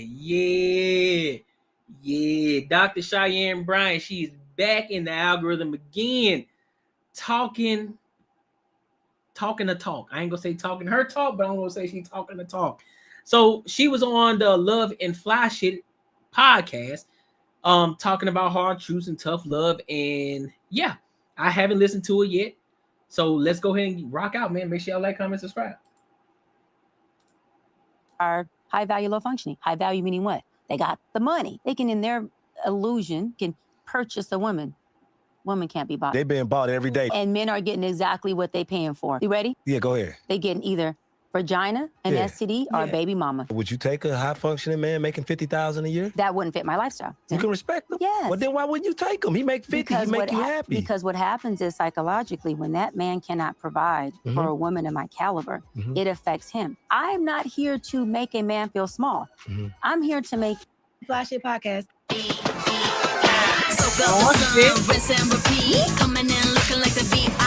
How you doing? How you doing? What's going on, family? Thank you. Let me find these issues. You didn't work through these traumas. Now that you have the money, you won't know how to have mental health with the money. So what happens is you demise yourself internally because you don't have the balance of your well-being internally and your economic status externally. And so my hybrid modality does that. Now I've come to the crossroad where my Dr. R Institute is now going to be offering insurance because there's a gap between the folks that can afford me and the folks that cannot. And I have a problem with that. The people that cannot afford me are due mental health. Mental health is a human right. It's not a socioeconomic right. Facts, it's not a one race right. And it's not a one gender right. Anyone who is breathing should be allowed to have mental health. Okay. So any way that I can assist somebody is the way that I try to create, that bridge so that gap can be filled and they can obtain the services that they need. And so now we're going to be offering insurance because there's people who can't afford me, but they still deserve the right to have the services. And so we have a whole department that is going to be taking care of folks who only have insurance. And we're going to make sure that that gap is bridged. And so no one in our community will have at a deficit when it comes to mental health services. That's amazing. That's amazing. That's really it's good. real. That's dope. I think the world is starting to take mental health more seriously. I mean, I think back in the day, I don't remember this move by different women and different men have to be the option. You can always repair. We can always reshape. If y'all been together, for the couples who've been together for the 10 years, the 15 years, the 20 years, the 25 years, oftentimes they're just two different people that just have to get to re-know each other and reshape the marriage to make sure that it complements and is conducive for the newness of where they currently are. Like, we are growing beings and we are going to continuously grow. We are not meant to be the fig tree in the Bible that didn't produce and didn't multiply. We've seen what happened to the fig tree. God cursed it because we're meant to be fruitful and multiply. And that doesn't mean multiply with multiple kids by different women and different men. That means be fruitful within yourself and grow. Relationship counselor. And have fruits of your labor that can create harvest for everyone around you who, one, witnesses it, and two, eats off of it. Because someone's always picking off of you as whatever tree you are. And I'll land on this and I'll tag you in. You know, the Bible says you can tell a tree by what? The fruit it grows. Yeah, for sure. So what fruit do you want to be identified with? But that's I understand completely what you're saying. And I have different. I see both the eyes. He was like, he was like, I'm going. Here's the thing. I feel like, okay, family planning. We've had a whole episode about family planning. So personally, I agree. We only have kids with each other. Personally, for my personal journey, I wanted to be married before I had kids. I wanted to have kids with one man. I understand how that can be the dream. Totally. But I do understand also how that cannot happen. How that cannot happen, right? Yeah. So when you're thinking about men who purposely just make babies with more than one person or continuously make babies with multiple women, I want your opinion on where you think what the root cause of that is, because obviously you see it as something that it shouldn't happen, that shouldn't be the plan, that shouldn't necessarily be like what you intend to do. It seems like that's your perspective. So I wouldn't say shouldn't, because I don't project my values on anyone. What I say is your decisions cause deficit or equity. Your decisions. And so I don't think anyone should do anything. I think folks, if I had to say it should, the only thing they should do is say, when I make this decision, what comes with it? And am I willing and do I want to buy everything that comes with this? You said the word not on purpose. I got to push back on that. Because if I'm intimate with a man, even as a woman, and I allow him to enter my body with no contraceptive, and I end up pregnant, people want to say the word mistake so they can deflect from their decision. They want to say the word mistake so they can be in their avoidant behavior. No, I purposely got pregnant. I saw that, bro. Because in that moment, I understood as an adult with insight that a man penetrating me raw, who happens to have something called sperm in his body that makes a child, can impregnate me. Theoretically, but life happens, and people don't always. But life happens when decisions are not something that somebody is being accountable for prior to the result your decision makes. I do not coddle bad decisions, and I do not allow people to avoid them and make excuses for them, because life happens, but life happens as a result of whose decisions? Ours. Ours. That's true. You were purposeful and intentional when you said, I wanted to be married to this man before procreating with this man. So was that an accident? Was that a mistake? Or was that on purpose? It was intentional, but honestly, it was God that prevented us from having kids before. We definitely was getting it. I would have been okay with it. But you were being intentional. I was, but life could have also happened. I really believe it was God. We manifest our intention. And if people are going into relationships, or better yet, going into bedrooms without an intention that I want to be in a family, I want to have a family dynamic that consists of me, a husband, and a covering of God prior to having kids, then they will end up manifesting their intention, which is not one. You said clear, I had an intention, but we were still rocking and rolling, raw, doing things that could have. We had a lot of drunk nights in Miami. And but intention is also a prayer to God. Praying is not just like this. Every thought, every word is a prayer. So when you tell God, my intention from my heart is to do the right thing. The Bible talks about God blessing righteous people, not perfect people. You were righteous with your intention. Obviously, your heart posture was in the right place. So God manifests your intention, which is the righteousness that you put out there in front of him. He didn't look at the fact that you were sinning prior to being married. But I mean, the Bible talks about these things because there's a lot of folks in the Bible who are doing fucked up shit. I'm gonna say it. But God talks about the righteousness of Peter's heart, who who denied Jesus 3 times. And Jesus forgave him. Came on the boat to get Peter. And Peter said, oh, no, he coming to get me. I denied him. Jesus looked at him and said, do you love me? Do you love me? So you was my dog. You cut off ears when people talked about me. People couldn't get a word about me wrong when I wasn't in a room. And you denied me when they were beating me. Because your heart is right. Yeah, but I forgive you. Because your heart, that's righteousness. But there are some people who still so you can advocate for them. I'm advocating for them. I'm not one of them, but I'm advocating for them you because can't. I'm not coddling bad decisions. I will have grace for people who understand that because of their bad decisions, they're not doomed. But I'm not calling bad decisions, especially not here where we have folks who are watching us. So I'm not creating any more deficits in our community. I am not going to coddle that in our community. We have a very sensitive, coddled community, and I am not the one that's going to be on the bandwagon. It's not about coddling. It's about inspiring people who made those bad decisions to make the best of those decisions. And how you do that is making sure that they hold themselves accountable for the decisions that they made, because before you can make a different decision, you have to have something called awareness. Awareness then creates accountability. If you're not accountable, you don't make different decisions. I'm sorry, it's not accountability. I agree with that. So how do you give the grace when you say you do give them grace? I love that question. I love that question. Great question. It is, you're not doomed.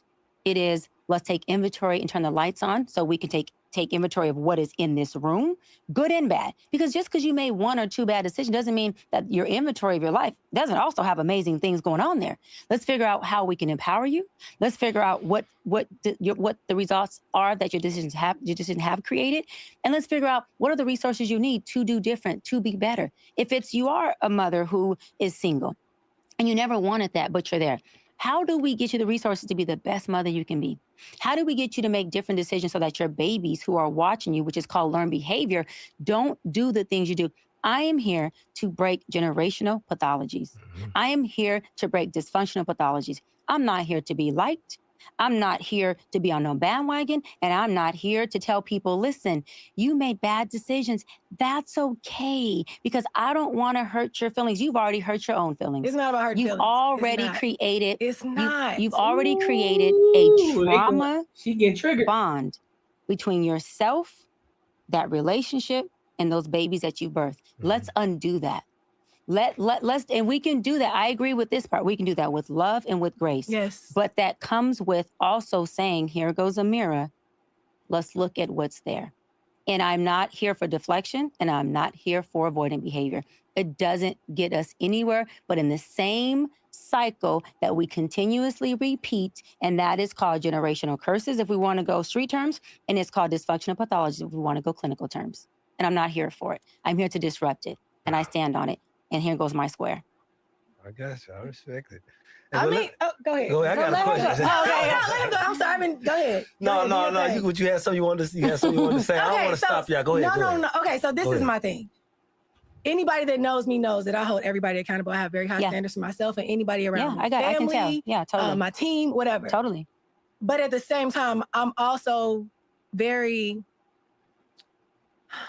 I understand bad decisions. Yeah. I understand that sometimes things happen that you didn't intend to happen, and now it's about fixing them. It's about moving forward. And I also do understand that sometimes a bad decision may not always end up in a bad result. So just because you made a decision to have sex with somebody, it doesn't. Sometimes a bad decision does not end up in a bad result. Does not always. So then what would make it a bad decision? You only know a decision is bad or good by the result that it produces. You only know that an orange tree is an orange tree by the fruit it produces, which is an orange. So I'll give you a very obvious example. You make a bad decision, you have sex with the wrong guy raw, you have a baby. That baby is not a bad result.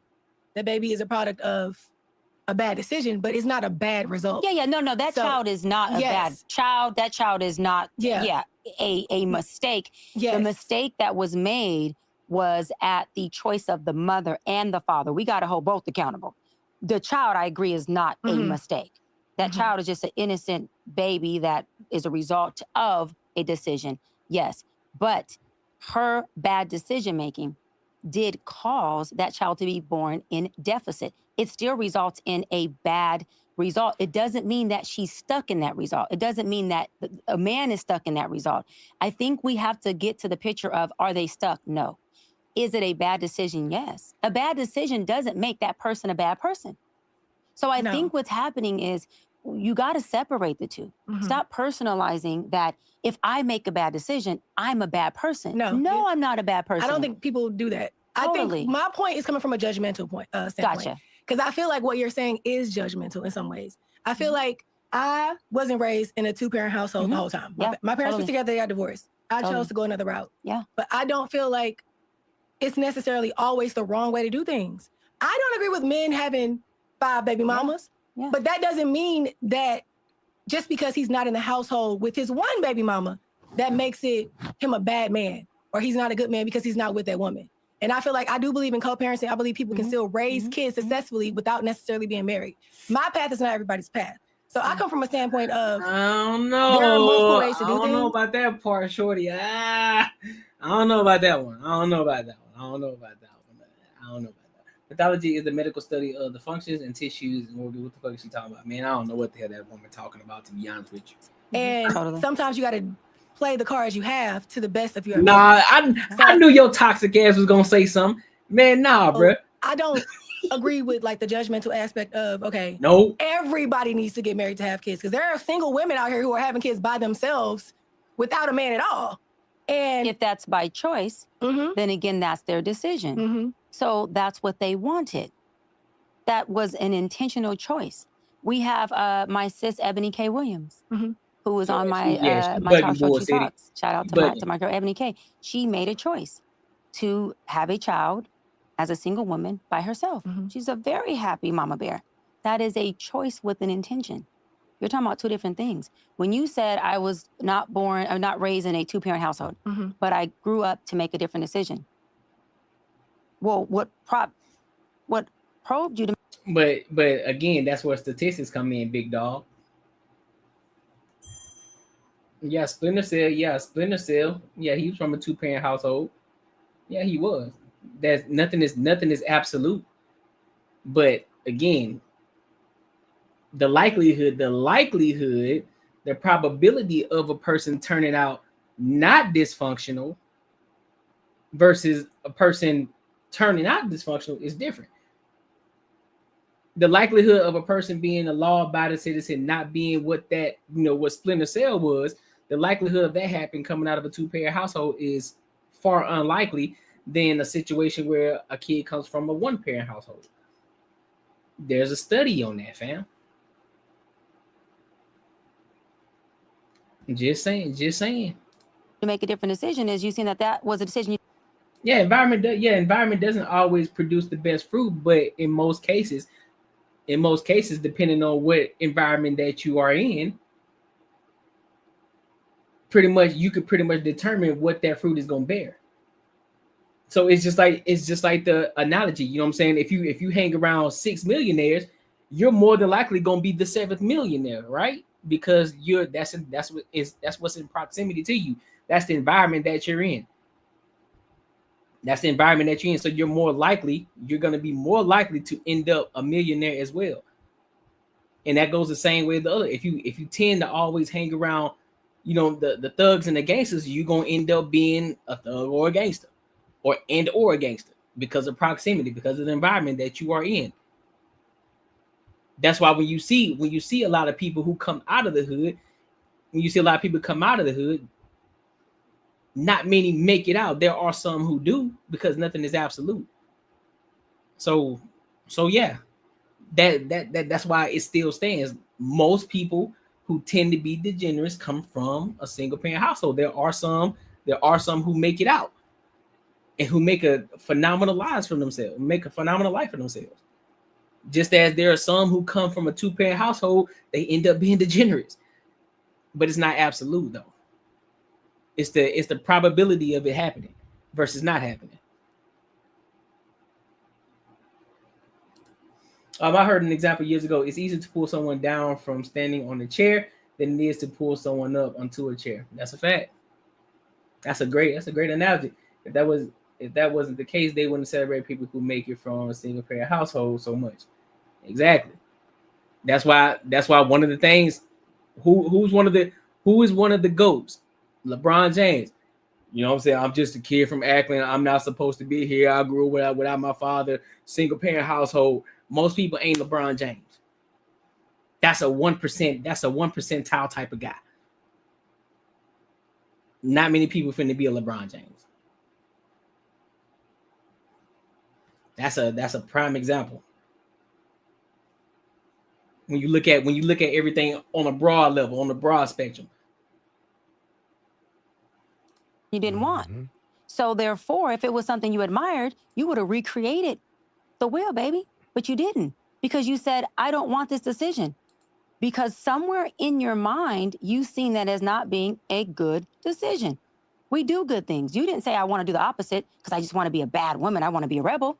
You went and created something different that happens to be better, whether you want to admit it. There are studies on everything. But at the end of the day, that's where we have to use our discernment, right? You know, you being from the hood, bro. We pretty much proved the point. You say you come from the place that you come from. Not many make it out of there. You did. That ain't the likelihood of that happening. What's the likelihood of that happening? I know people who live in the suburbs that ended up being shitbags. What's the likelihood of that happening? That's why people get surprised. So that's why people make it such a big deal with Splinter Cell. That's why they like, he came from a 2-parent household. They were Christians and they were Republican. Oh, look at that. That's why it's such a shocker. Because the likelihood of it happening, that's not likely to happen, especially in Utah. That's not likely to happen. Versus if the shit was flipped around, if he came from a single parent household, and he'd be like, came from a single parent household, father wasn't in the home, you know what I'm saying? So one thing led to another. Nah, come on, Jay. It or not. The second part that you said that I want to address is Davies could have been. You said Davies could not have been a LeBron James. I saw him play. He wasn't no LeBron James. He was not phenomenal. He was a solid hooper. He was not a LeBron James. Nowhere close to it. I saw him play. No, nowhere near. That LeBron James is a one-generational talent. Nate Davies was not a generational talent. He was just a hooper who could hoop decent. He was a decent hooper. He was not a LeBron James. Absolutely not. Hence why he didn't get to where he was at. Davies, nah, that's cap. There's wild LeBron James is in the hood. Folks got to eat until they make it though. But again, you're proving the point. You're proving my point, G. They don't make it out. They don't make it out for a number of reasons. You've proven the point. They don't make it out. There's reasons why they don't make it out, because the environment that they are in, the environment that they grew up in, typically single parent households, an environment that they grew up in, so they tend not to make it out. So that's why LeBron James is different. He's a 1%, and not most people make it out like that.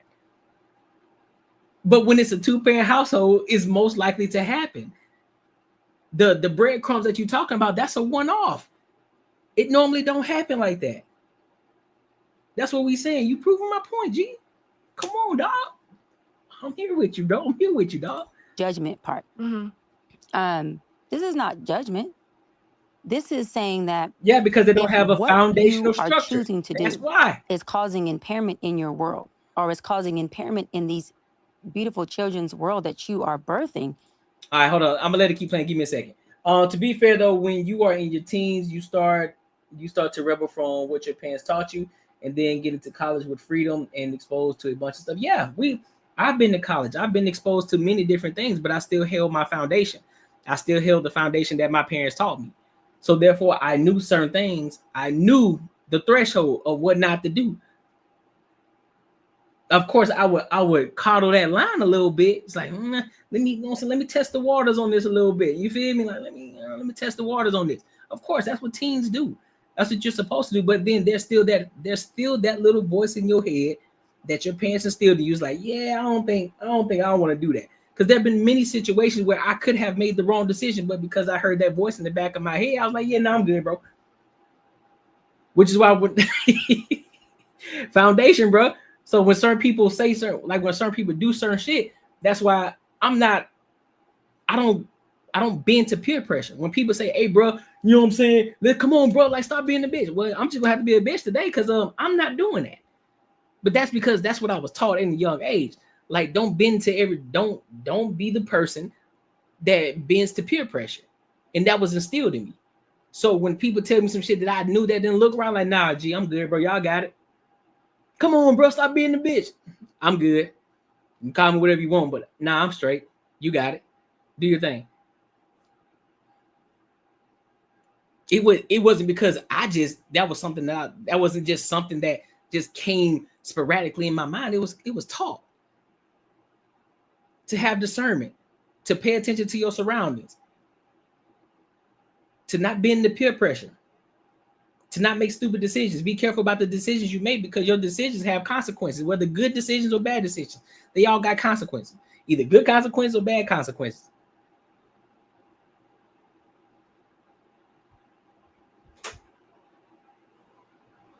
And that's why when I went to certain parties, when I was in the hood, not in the hood, I said the hood. When I went to certain parties that were in the hood, and I realized that some shit was popping off, something didn't seem right, I would tell the homies, hey, big dog, I'm finna go. Y'all roll with me, so let's go. Nah, bro, listen, fam, let's go. I'm leaving. Nigga, I'm telling you now. Because one thing is not about to happen. Your mom ain't about to call me and tell me why you ain't bring them with you. No, nigga, we finna go. I'm driving, so nigga, if you don't want, I'm telling you, if you don't want to get stuck over here, you better be in the car in the next few minutes. All right, bro. Then next thing you know, get home, you get in the house, everybody in the house, you look on the news, boom, there was a shooting. Good thing I left. There was a good thing I left. I was just at that fucking party, and that has happened. That's a real situation. That has happened before. I looked on the news, and there was a shooting, and another teenager died. And I was at that party. Nah, G. Hell nah. And that was all because I listened to that voice in the back of my head. It's time to go. Some don't seem right. Some don't look right. It's time to go. And we up out this bitch. Then it wasn't the best decision. And we need to address that. And there needs to be awareness in that. Facilitated with love and guidance. The third thing. Last one. Let me read this and then I'm gonna let it play through. The type of crime committed in Utah is not the type of crime you'd expect from a single parent household. I wasn't surprised about the background. That's fair. That is fair. But again, Utah Valley. When's the last crime you heard about Utah Valley? Utah Valley is one of the safest schools that you can ever go to. I have a close friend of mine who went to Utah Valley. Safest school. The likelihood of that happening. You talking about Mormons. Ton of Mormons in Utah. That is a one-off situation. That's not likely to happen. But again, that's what I'm saying. What's the probability of something like that actually happen at a school like that, in a state like that, where they preach and they live and die by the foundational rules of, listen, you will get married, you will have children, you will be the whole Mormon antics. The stories that I know about Mormons, that shit is wild.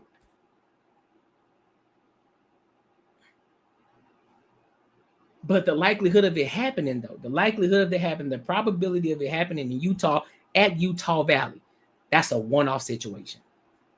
That's not likely to happen. Thing I want to unpack is you said you don't think that every single person should be married and have kids. I agree. Ooh. I think people should do what works for them. Yes. People should do what is conducive for them. You have people who have been together 30 years and they don't believe in marriage, but they do believe in family. And they have a beautiful family. They have a more successful dynamic than married people who've been in my office.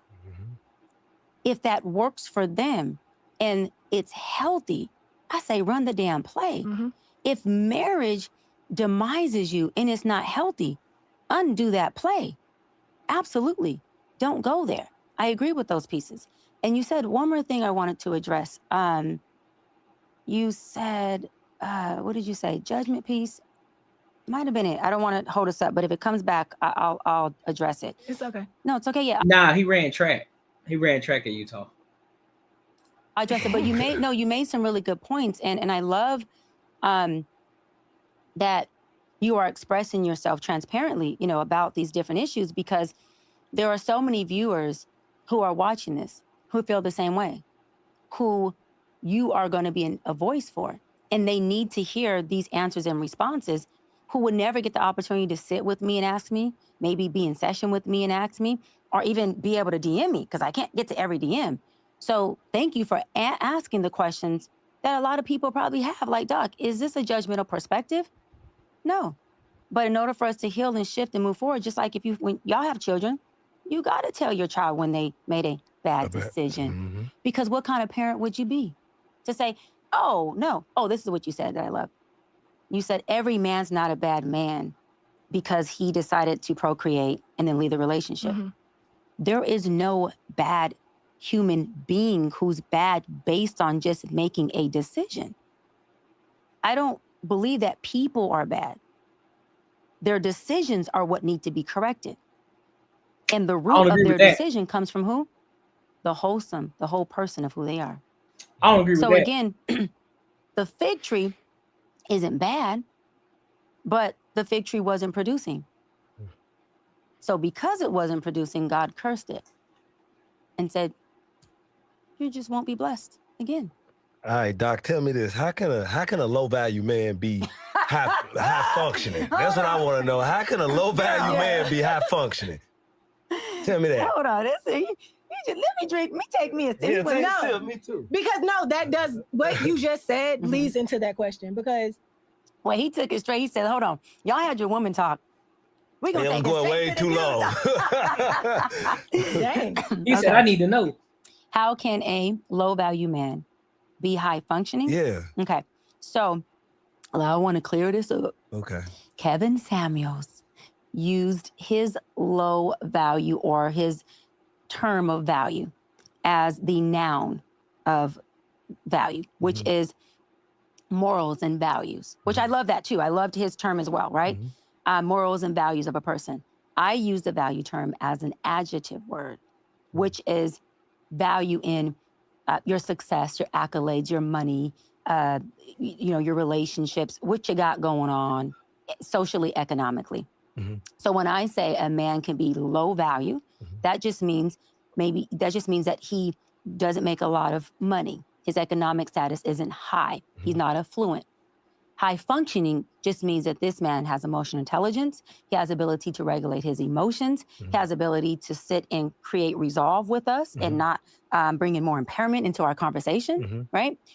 A perfect example of high functioning is what? That's professional hoe talk. That's professional hoe talk.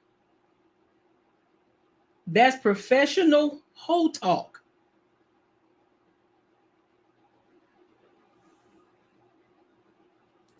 Me and your beautiful wife just did. Yeah. We had a perception exchange.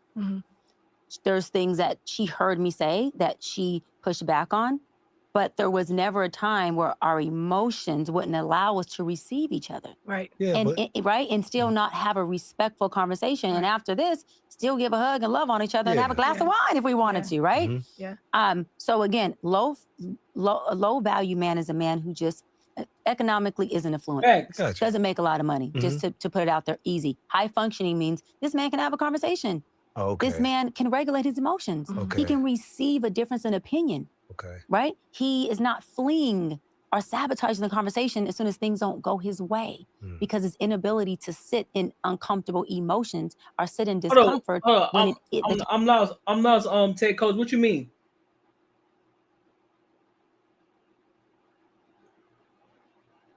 How I know what?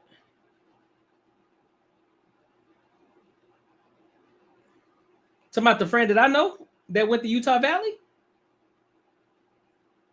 I'm saying he was a track runner. He was a track star at Utah Valley. So I know a lot of stories about the school through him. I think that's what you're referring to. Not sure. Table isn't turning to him. Just like a high value, low functioning man, which is a lot of men who, many men who are in power are high value, low functioning. High value meaning what? They got the money. They got the value. They got the home. They got the real estate portfolio. They got the yacht. They can travel, right? They can in their illusion. I'm done spending an obscene amount of money on takeout. I'm getting back on track with Factor. Fresh. And their fake fairy tale ideology can purchase a woman. Women can't be bought. That's a whole nother episode. Oh, some they can't be bought. They being bought every day. Let's talk about that too. They being bought right now. And men are getting exactly what they're paying for. And what let me go back. Purchase a woman. I missed high value, low functioning man, which is a lot of men who, many men who are in power are high value, low functioning. High value meaning what? They got the money. They got the value. They got the home. They got the real estate portfolio. They got the yacht. They can travel, right? They can in their illusion and their fake fairy tale ideology can purchase a woman. Women can't be bought. That's a whole nother episode. Some they can't be bought. They being bought every day. Let's talk about that too. They being bought right now. And men are getting exactly what they're paying for. And when you say that, what you mean? They're getting what they paying for. That's like. You ready? Yeah, they getting either vagina, an STD, or a baby mama. Okay. That's it. That's all you buying. You can't buy substance. You can't buy love. You can't buy this. You can't buy marriage. This ain't bought. Okay, this ain't bought. This is built. This is built. This is intimacy. This is love. This is conversation. This is love each other by knowledge of each other. You just said but you just said women can't be bought, and he just said yes they can. So regardless of you buy STD, you buy baby, you buy sex, you bought the bitch. What you talking about? What you talking about? That's bought. Do we not hear a lot of these women talk about, oh, he need to be a six-figure man? Matter of fact, her whole rhetoric was just saying what a high-value man is. It's based off of his status. The type of money he makes is what makes him a high-value man. Which is why I said that's a professional hoe. That don't make sense to me. For sure. You have a woman. Well, you can't buy love, but you can buy a woman though. She might not love you. You can buy a body. Okay. There you go. You can buy a vessel. Okay. You can have an exchange for a service from a woman, whether it's time, sex, or time or sex. Oh, I'm sorry. Time or sex. Oh, I'm sorry. Those aren't substances, right? So you can buy those. That's called solicitation and prostitution. Okay, I'm back. Okay. And you asked about high functioning and low value. Yeah. A high value, low functioning guy has a lot of money. That's value, but he has low functioning behavior. He can't process his emotions. He has a lot of narcissistic characteristics. If the conversation goes in a way that doesn't work for him, guess what? On to the next. Or he's on sabotage. Or he doesn't want to have this conversation anymore. Or you just not conducive for him. She's complicating the situation. She's doing too much. She's just doing a lot of talking. No, high value man is everything. All of that and what Kevin Samuels mentioned. Also the status and a person that is working on, not even that. I forgot exactly what the term was for the ones that was working on becoming that high value man. But all of that is inclusive to what being a high value man is, not just his economic status, but also his character and who he is as a person and all these different intangibles that he has.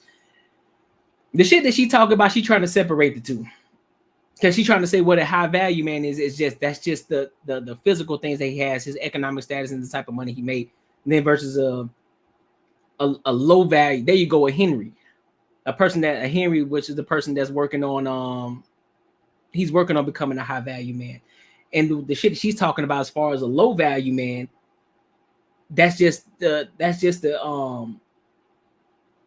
intangible. Those are the intangible things, but he doesn't have status. She trying to conflate. This is stupid. She's stupid. High earner, not rich yet. There you go. Okay. Right. So in that circumstance I just described, that's a man who is more than likely doing what? Buying a woman. So let me say it better, buying a body. Because you can't buy a woman, you're buying a body. You're buying a body. So tell me this. So would a woman prefer a low value, high functioning man? Is that something you would prefer? a woman? No, I'm speaking to you. Oh, me. So I love that. So if I had to choose between a high value, low functioning, right? Or high functioning, low value man, I would take the low value, high functioning. You would? I have to have a man who loves me, supports me, who understands intimacy, not just sex, who can hold a conversation with me, an intellectual conversation, who can be transactional and relational with me, who, when my strong opinion gets strong, he can sit in the discomfort of that. When his strong opinion gets strong. I don't want to sit in the discomfort of it. That's the point. Man, y'all niggas think y'all so fucking special, man. Don't nobody want to talk to you. Ain't nobody trying to sit up here and have no conversation with you, have these long fucking ass talks, these ridiculous talks, bro. Don't nobody care. Don't nobody care, bro. Yeah, that's what she wants. She wants somebody that she can control. She don't want nobody who's gonna tell her, look, shut the fuck up. I don't want to talk to you. I'm not trying to have this long, deep fucking conversation. I really don't give a fuck. I'm focusing on this business. I'm trying to get this money right. I ain't got time to sit down and have these long ass conversations with you. I really don't care about what you're talking about right now. I don't. If it ain't helping us, if it's not conducive or helping us get to a bag, if it's not helping us make no money, if it's not helping us push forward in life, I don't want to talk about it. I don't. Exactly, Ted Coach. Exactly, bro. It belongs to the woman, right? She just said they just be saying stupid shit to make it sound like it's that she's saying something. She ain't saying the motherfucking thing. I can sit in that discomfort and still make him dinner. I can still make sure daddy has what he needs in the morning for work. Gotcha. I can still make sure that he is well taken care of. Would you still respect him like a high value man? Yes. Okay. So at this point in your life. Now let me be clear. I didn't say a man who was lazy or broke or didn't work. Because low value men just means they make less money. They're not men that don't work. These men are educated. These men are working. These men are they're blue collar men. Blue collar men make six figures. They make six figures. They do. I mean, they make six. If I feel if a man makes six figures, I don't really classify him as low value, man. Exactly. It's not low value. So, and this is the thing, right? It's very subjective. There you go. Yeah. We agree on that. Low value is subjective. Okay. I always say, for me personally, I'm not clocking the dollar amount that my husband makes.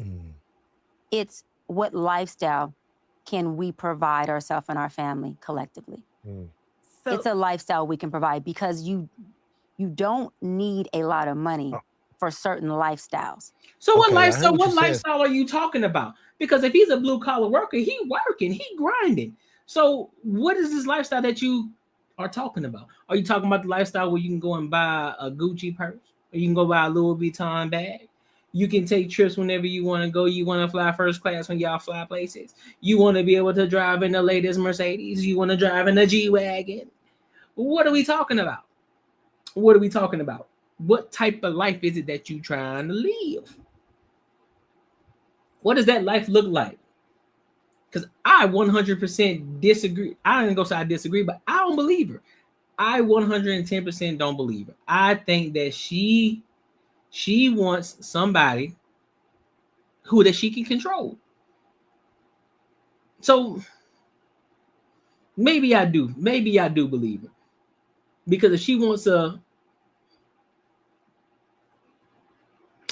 low, in her words, if she wants a low value, high functioning man, it's probably somebody who typically because a person that's high functioning, in my opinion, what a person is high functioning, yeah, they are emotionally intelligent. They don't waste a lot of time talking about unnecessary things. They get straight to the point. They are logical in what they talk about. They can be empathetic and sympathetic. However, it's, hey, listen, we got things we got to do, though. I feel you, I hear you, but really don't care. Like, I really don't care. I'm just trying to we're trying to get somewhere, man. We already talked about this. We got a plan on where we're trying to go. All this extra shit, all this unnecessary talking conversation that you're trying to have, it really is pointless right now. I really don't care for it. Let's get to it. So would you take a high functioning man making $50,000 a year? That wouldn't fit my lifestyle. So you wouldn't take him? Not because he makes $50,000. Well, why? Then it's because he makes $50,000. It is because he makes 50 high functioning. It's not the judgment of the dollar amount. What is it's it? because of where I'm at in my lifestyle. So it wouldn't be equal.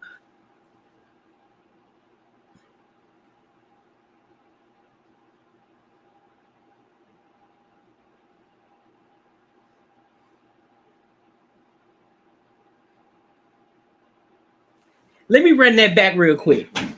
Let me run that back. So y'all heard what she said, right? When he asked her before, would you take either a high value man, which in her case means a high value man, his status is high, he makes a lot of money, that is low functioning, meaning, you know, he's not emotionally intelligent and all, and can't have deep conversations in her head. That's what she says. Versus taking the person that is low value in status. No, I'm sorry. Let me rephrase that. Boom. That is low value in status, in the type of money that he makes. And in her case, that's 6 figures. It's crazy. 6 figures, but he's high functioning. Then when he came back and asked her, so which one are you taking? He said, well, so you telling me you're going to take the high functioning man that's a low value? She said, no, because that doesn't fit my lifestyle.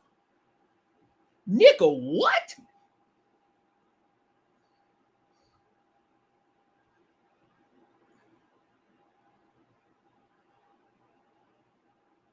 Fam, Jay, you feel me, J-Ben? You feel me, bro?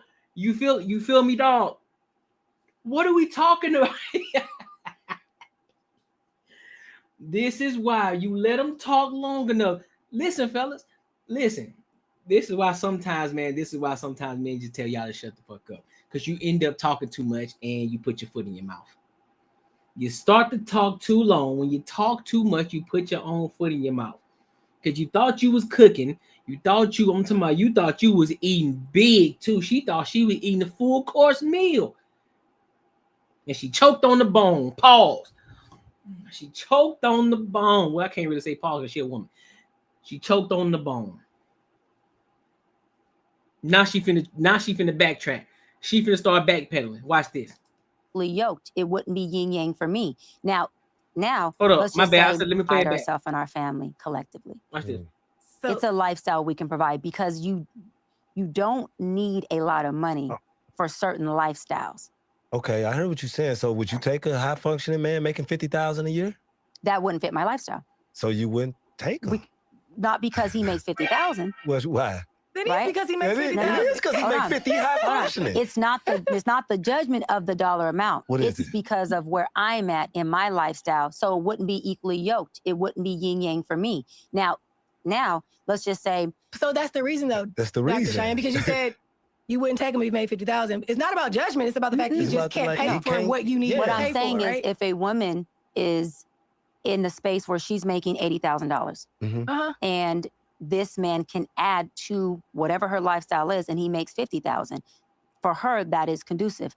I'm not going to say the amount I make, but I do really, really well. Yeah. And so if I got with a man who's making $50,000, I would be the breadwinner and I would be taking full care of him because the lifestyle that I have for myself and my family wouldn't be fair to him, because he would come in and he wouldn't even be able to slightly provide. Makes total sense. Makes total sense. I wouldn't take a man who's making but what I'm saying is, but it goes further than that, because psychologically that would impair that man. That would impact that man. I have yet to meet a man who doesn't want to be able to add or provide when he is saying, I'm ready to be a husband and I'm ready to be a father. Man, y'all don't know what the fuck y'all want. Y'all really don't. Y'all just be talking. A lot of y'all want these. Y'all say y'all want these certain type of relationships. You talk about you want this certain type of man. Listen, ladies, you ain't gonna get 100% of the man that you want. You're gonna have to pick a struggle. These niggas pick a struggle on your ass every single day. Y'all think y'all perfect. Some of y'all big backs. Some of y'all ain't making no money. Some of y'all aren't intelligent. Some of y'all only know how to lay down on your back and get that shit busted wide open. That's some of y'all. Some of y'all do know how to get money, but you don't know how to be in a fucking relationship. You are a great businesswoman, but you suck in a relationship. You suck as a wife. You suck as a girlfriend. You ain't perfect. Just like that nigga ain't. So what are the things that are most important to you? Because you got some people, well, I can't date a man that makes the same, that he needs to make more than me. Why? If you sit down and have a conversation with this man, because see, a lot of y'all don't have conversations. If you sit down and have a conversation with the man, and let's just say that he is making less than you right now, you just so happen to make you making a certain amount of money because of DEI, whatever the case may be.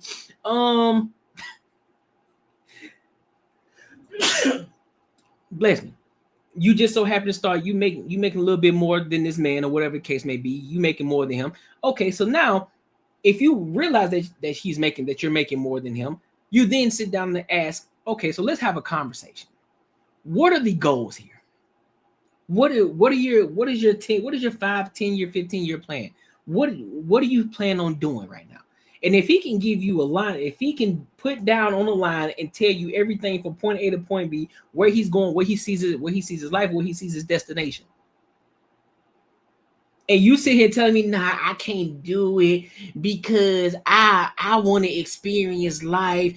I have a certain lifestyle. Shorty, keep your lifestyle. Cool, do what you do. Do what you do. Go to work, stack your bread, do what you got to do.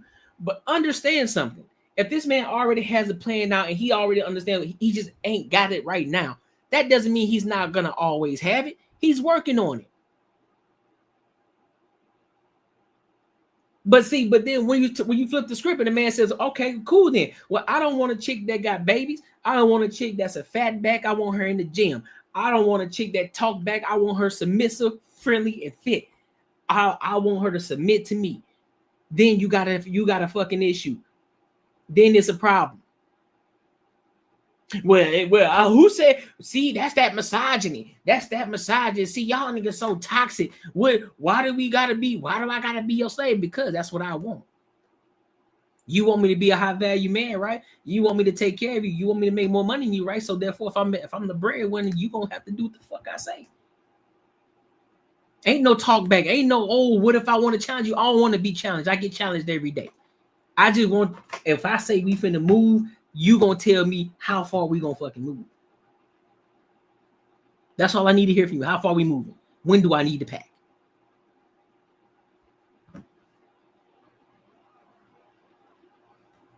This shit crazy as hell, boy. The contradictory is wild to me.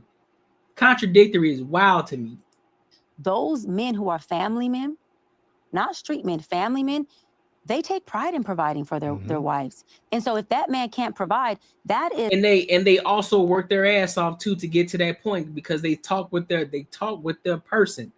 They have the conversation. She is on the plan. She understands nobody is bigger than the fucking plan. Nobody is. So are you on board or not? Are you on board? Because you know where I'm going. You understand where I'm going. You know where I'm going. Are you on this train or not? I don't have it yet, but I will have it. Because studies do show men who are typically married, they tend to make 3 times more than a single man. Just saying, just throwing it out there. Somebody can fact check me, but that's what I heard. Is a direct emasculation on its own. I agree with all that. Yeah, totally. But I'm a little confused because you said it wouldn't be because he makes 50,000, but that is the reason, right? No. I'm taking accountability and saying it would be because of what I make. It would be because of where I am in my life. So it wouldn't be because you make $50,000, you ain't shit. It would be because of where I am in my life, right? Right. You just wouldn't be a good fit. I wouldn't be a good fit for you. Right. Yeah, it's not me, because my thing is, I have friends who are married, who are making a certain amount, and they are very freaking happy and living a great lifestyle. It's all subjective. And so again, I would never tell a man, let me word it better, because you made 50,000, you can't be with me. That's not what I'm saying here. What I'm saying is, that's exactly because what you're of where saying. I have grown and because of the lifestyle I became accustomed to, I wouldn't be a good fit for That's you. the same thing. You're cleaning it. She's so fucking dog. She be gaslighting, bro. You're saying the same thing. You're just flipping the words around to make it sound sweet, to make it seem like you ain't saying, listen, nigga, I don't want you because you make less than me. You saying the same goddamn thing. You just trying to sweeten it up. You saying the same exact goddamn thing. What the fuck you, man? I ain't gonna even call you doctor. I'm just gonna call you Brian, because you just tried to gaslight me.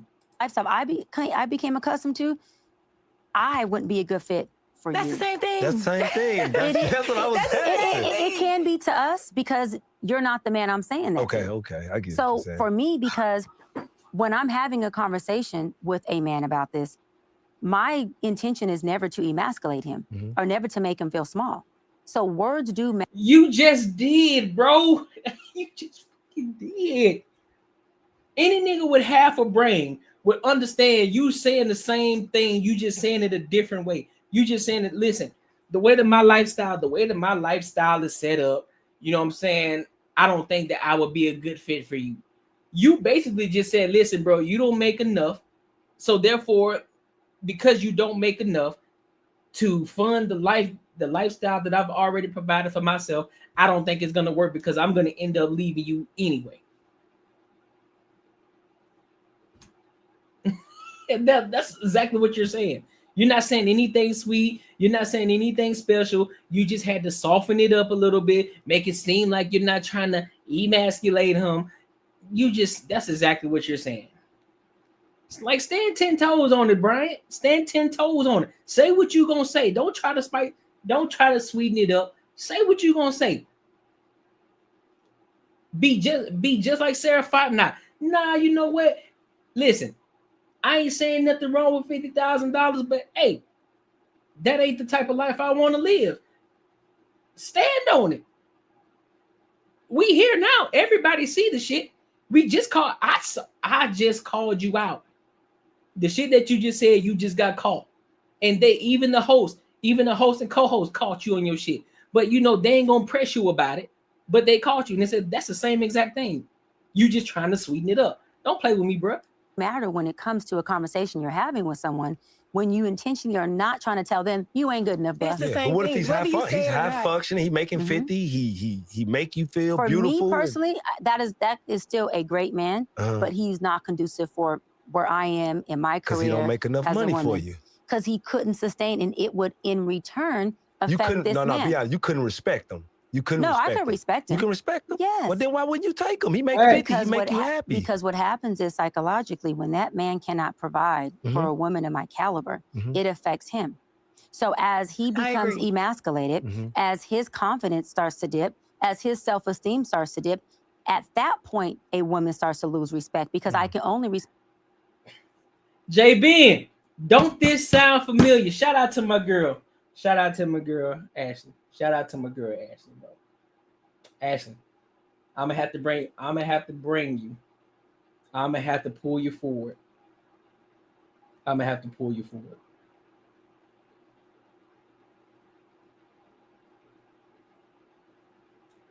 I'm gonna have to pull y'all forward. But this is towards Dr. Cheyenne Bryant. If you're such this phenomenal woman and you're in these circles with these men, supposedly, you're in these circles, why is it that you can't bag them? Why is it that you can't bag these men? Because you say that a lot of these men have high value, which means they have high status, they make a lot of money, but yet they're low vibrational. You know, they don't have the intellect, they don't have the emotional intelligence, they don't have all these different things. So, but then you say that you don't want the man that's high functioning, but low value, meaning in status.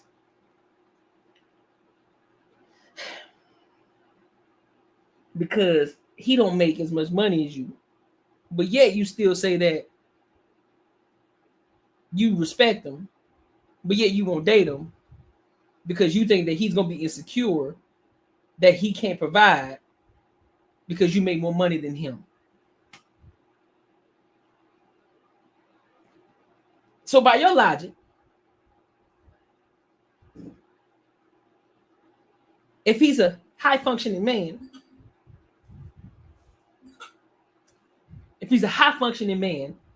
that means that wouldn't bother him because he understands that, yeah, you make more money than me right now, but I'm working towards something.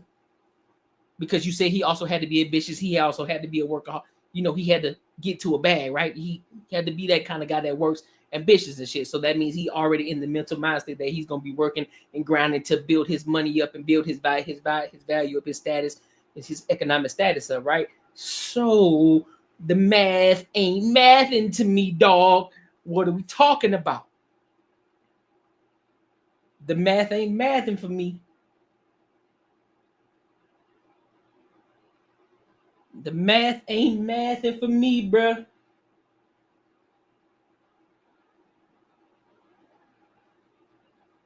I ain't the most charged battery in the remote, but I am not.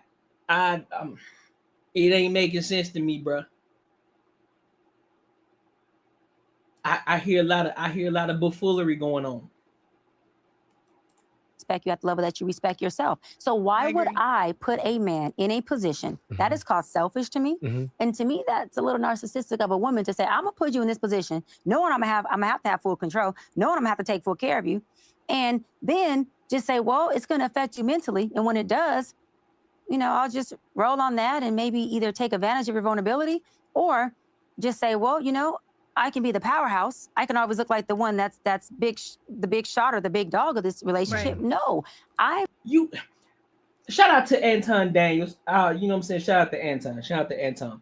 I remember him saying this at one point in regards to, you know, his lady, right? That, yeah, although he would be still rich or whatever the case, but there are certain things about his lady that she can open up opportunities for him, which also is a compliment to Anton because that's helped him create even more wealth, right? So, Dr. Cheyenne Bryant, if you're such a powerhouse,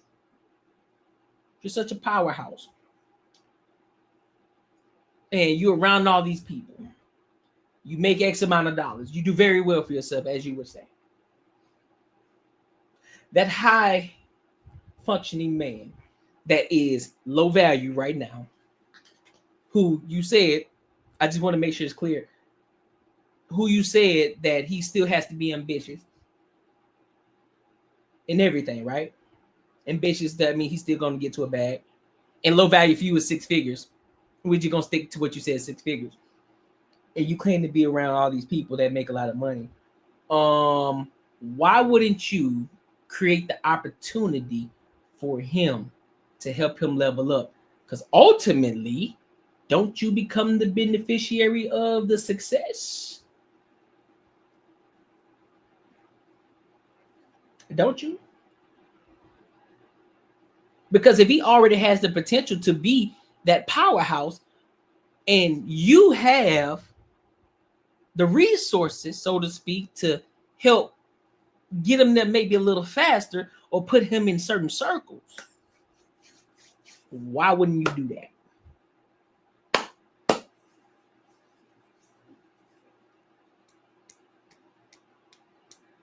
Why wouldn't you do that?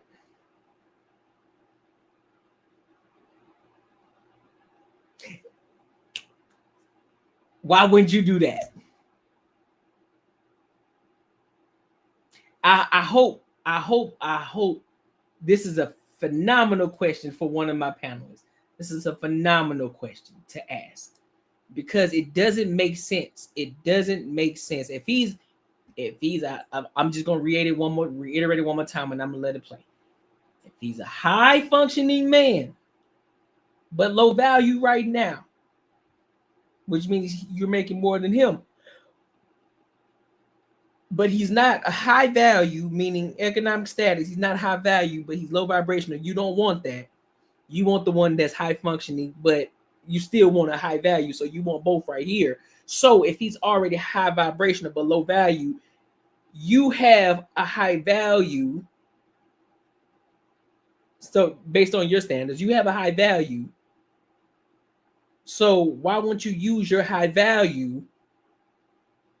Use your high value to help bring this nigga's value up here and possibly more, so your way you can live the life that you want because he's already a high vibrational man. All right. I got you, bro. I got you. I will. I'm not here to make a man feel small. I'm here to make any man, whether it's my man or a man outside of me, to know he's a king. And he needs to be with the right fit to be kinged, because it will affect that man a lot more than it will affect the woman who is choosing him. Do you? I see it happen in my office all the time. Do you want to be married eventually? Yes, you do. I will. Okay, so let me ask you this: why do you believe you're not married already? Well, I mean, one, I wanted to wait until my career was fully really to the space it is now. I wanted to make sure that I didn't have kids, for me personally, born in a deficit. They're born in equity, and equity is not just financial things, right, and accolades and things that I can offer surfacely or externally, but I wanted to make sure that I was in a place where I'm not just choosing a husband, but I'm choosing a father. A lot of women choose husbands, and then they go, he's not a great father. And of course, you don't know if he's good at either until you are in the experience of them, but you can use something called wisdom that can help you choose better. Doesn't mean you're going to choose perfect, and it doesn't mean that I'm exempt from divorce or I'm exempt from any of the things, because I'm not, that come with a marriage or a relationship whatsoever. But yeah, I wanted to wait until I am exactly where I am now.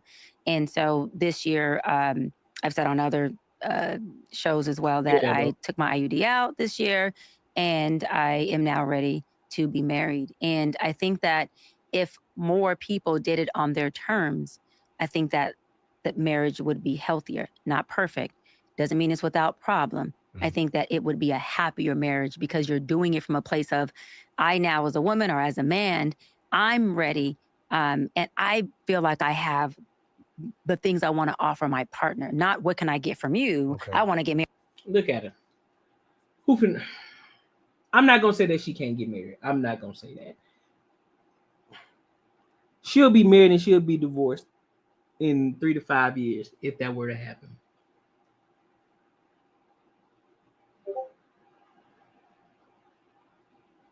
This is, man.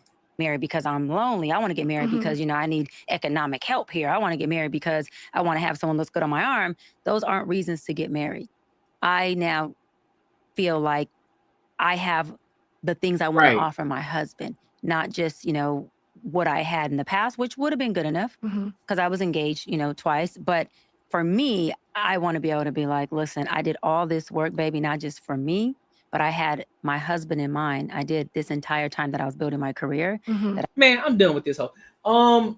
She just want to be the man in the relationship. I got it. She want to be the man in the relationship. She want to be the top dog. She don't want a man. She want a man to be her yes man.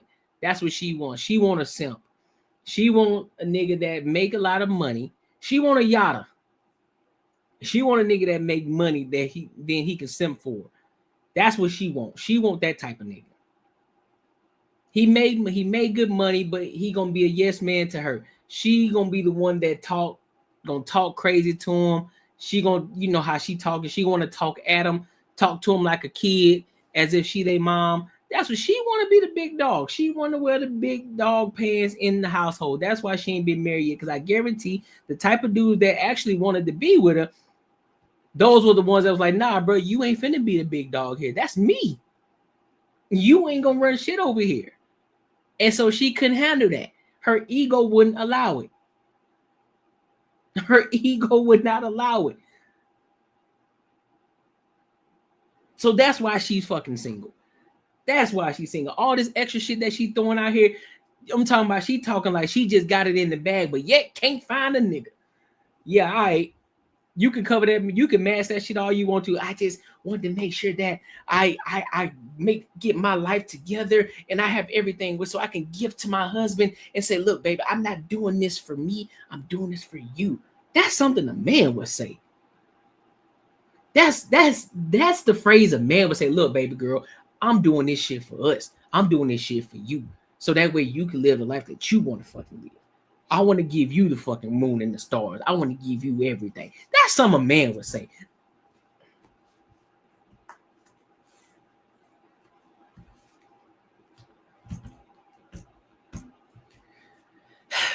Now this is the problem.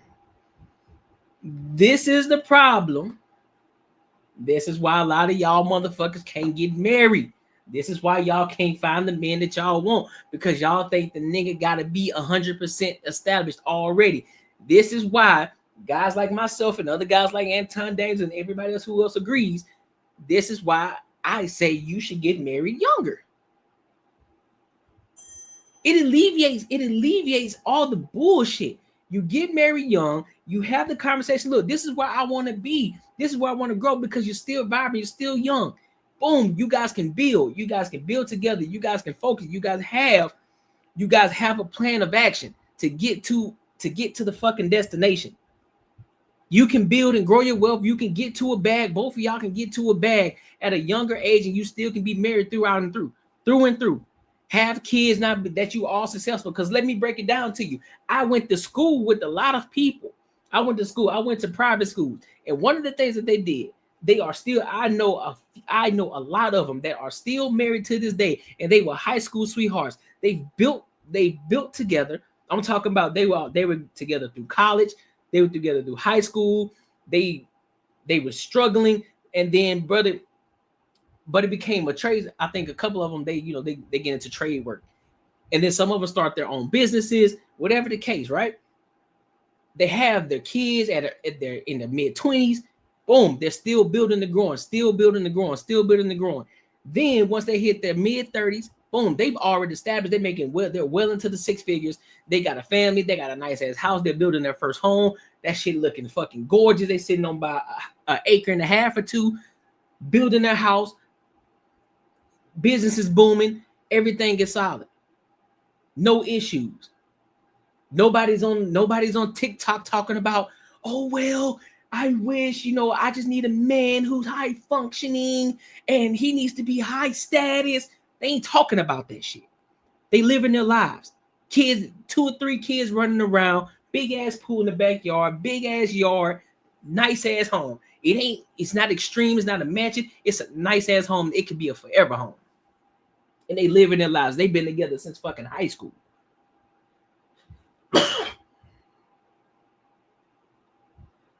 But y'all listen to the Instagram, y'all listen to TikTok, y'all see all these fake ass millionaires and all these fake entrepreneurs and scammers, and y'all think that's the life that you fucking want. But then when you come to find out, these niggas out like fucking Duperton, niggas out here scamming people. Now they in jail.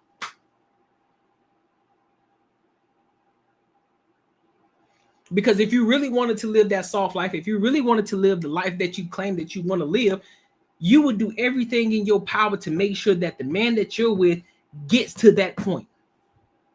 You would vet him properly before you date him. You're going to ask the proper questions. You're going to make sure that he is an ambitious individual, that he has plans, that he has goals, that he has dreams, that he's working towards that. He just may not be there yet. Like we said, like Kevin Samuel says, a Henry. You vet that. Then you say, okay, all right, so I know where you want to be. I know. Okay, so what's the end destination? Where do you see yourself? Okay, I see myself doing X, Y, and Z. I can see that too.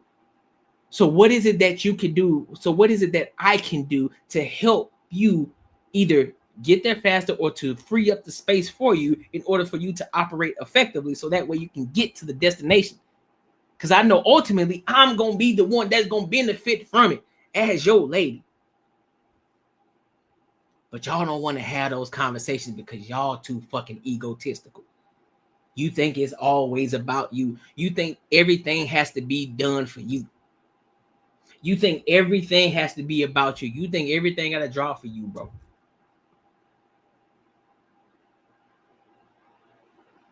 That's what exactly, Jake. Exactly. That's what I'm saying. That's exactly what I'm saying.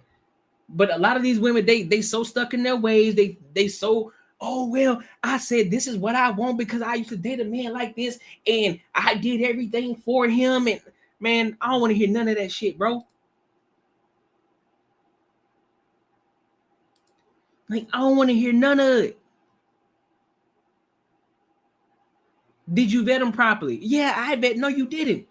Because if you vetted him properly, you would have known that this nigga wasn't a hard worker. You would have known that this nigga wasn't that type of guy. You would have known he wasn't ambitious because you didn't ask the questions. You got caught up off of some sweet nothings. You got caught up on some sweet peen.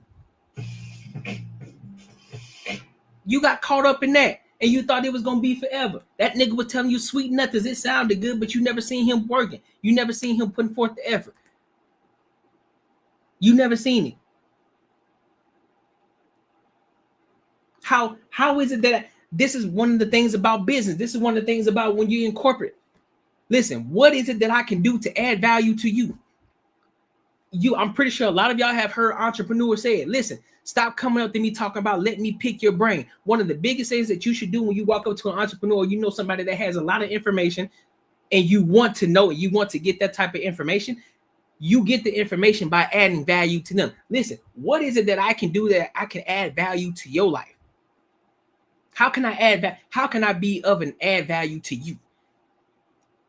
Because ultimately, because you brought the value to them, or you seen certain things, you became an observer, you see certain things that this person might need, you then go to them with that solution, say, hey, I noticed this about your business, so I took the liberty to do X, Y, Z. Just wanted to let you know what I'm saying, check it out, let me know what you think. Boom, you just brought value. So now this person is intrigued, so now they want to sit down and have a conversation with you. They want to know the things about you. They're going to talk to you about the things that they do, where they're going, and all of these different, they're going to give you insight. They're going to bring you into their world without you having to ask and pick the fucking brain, because you brought value. Now they're bringing you into your world. Now guess what?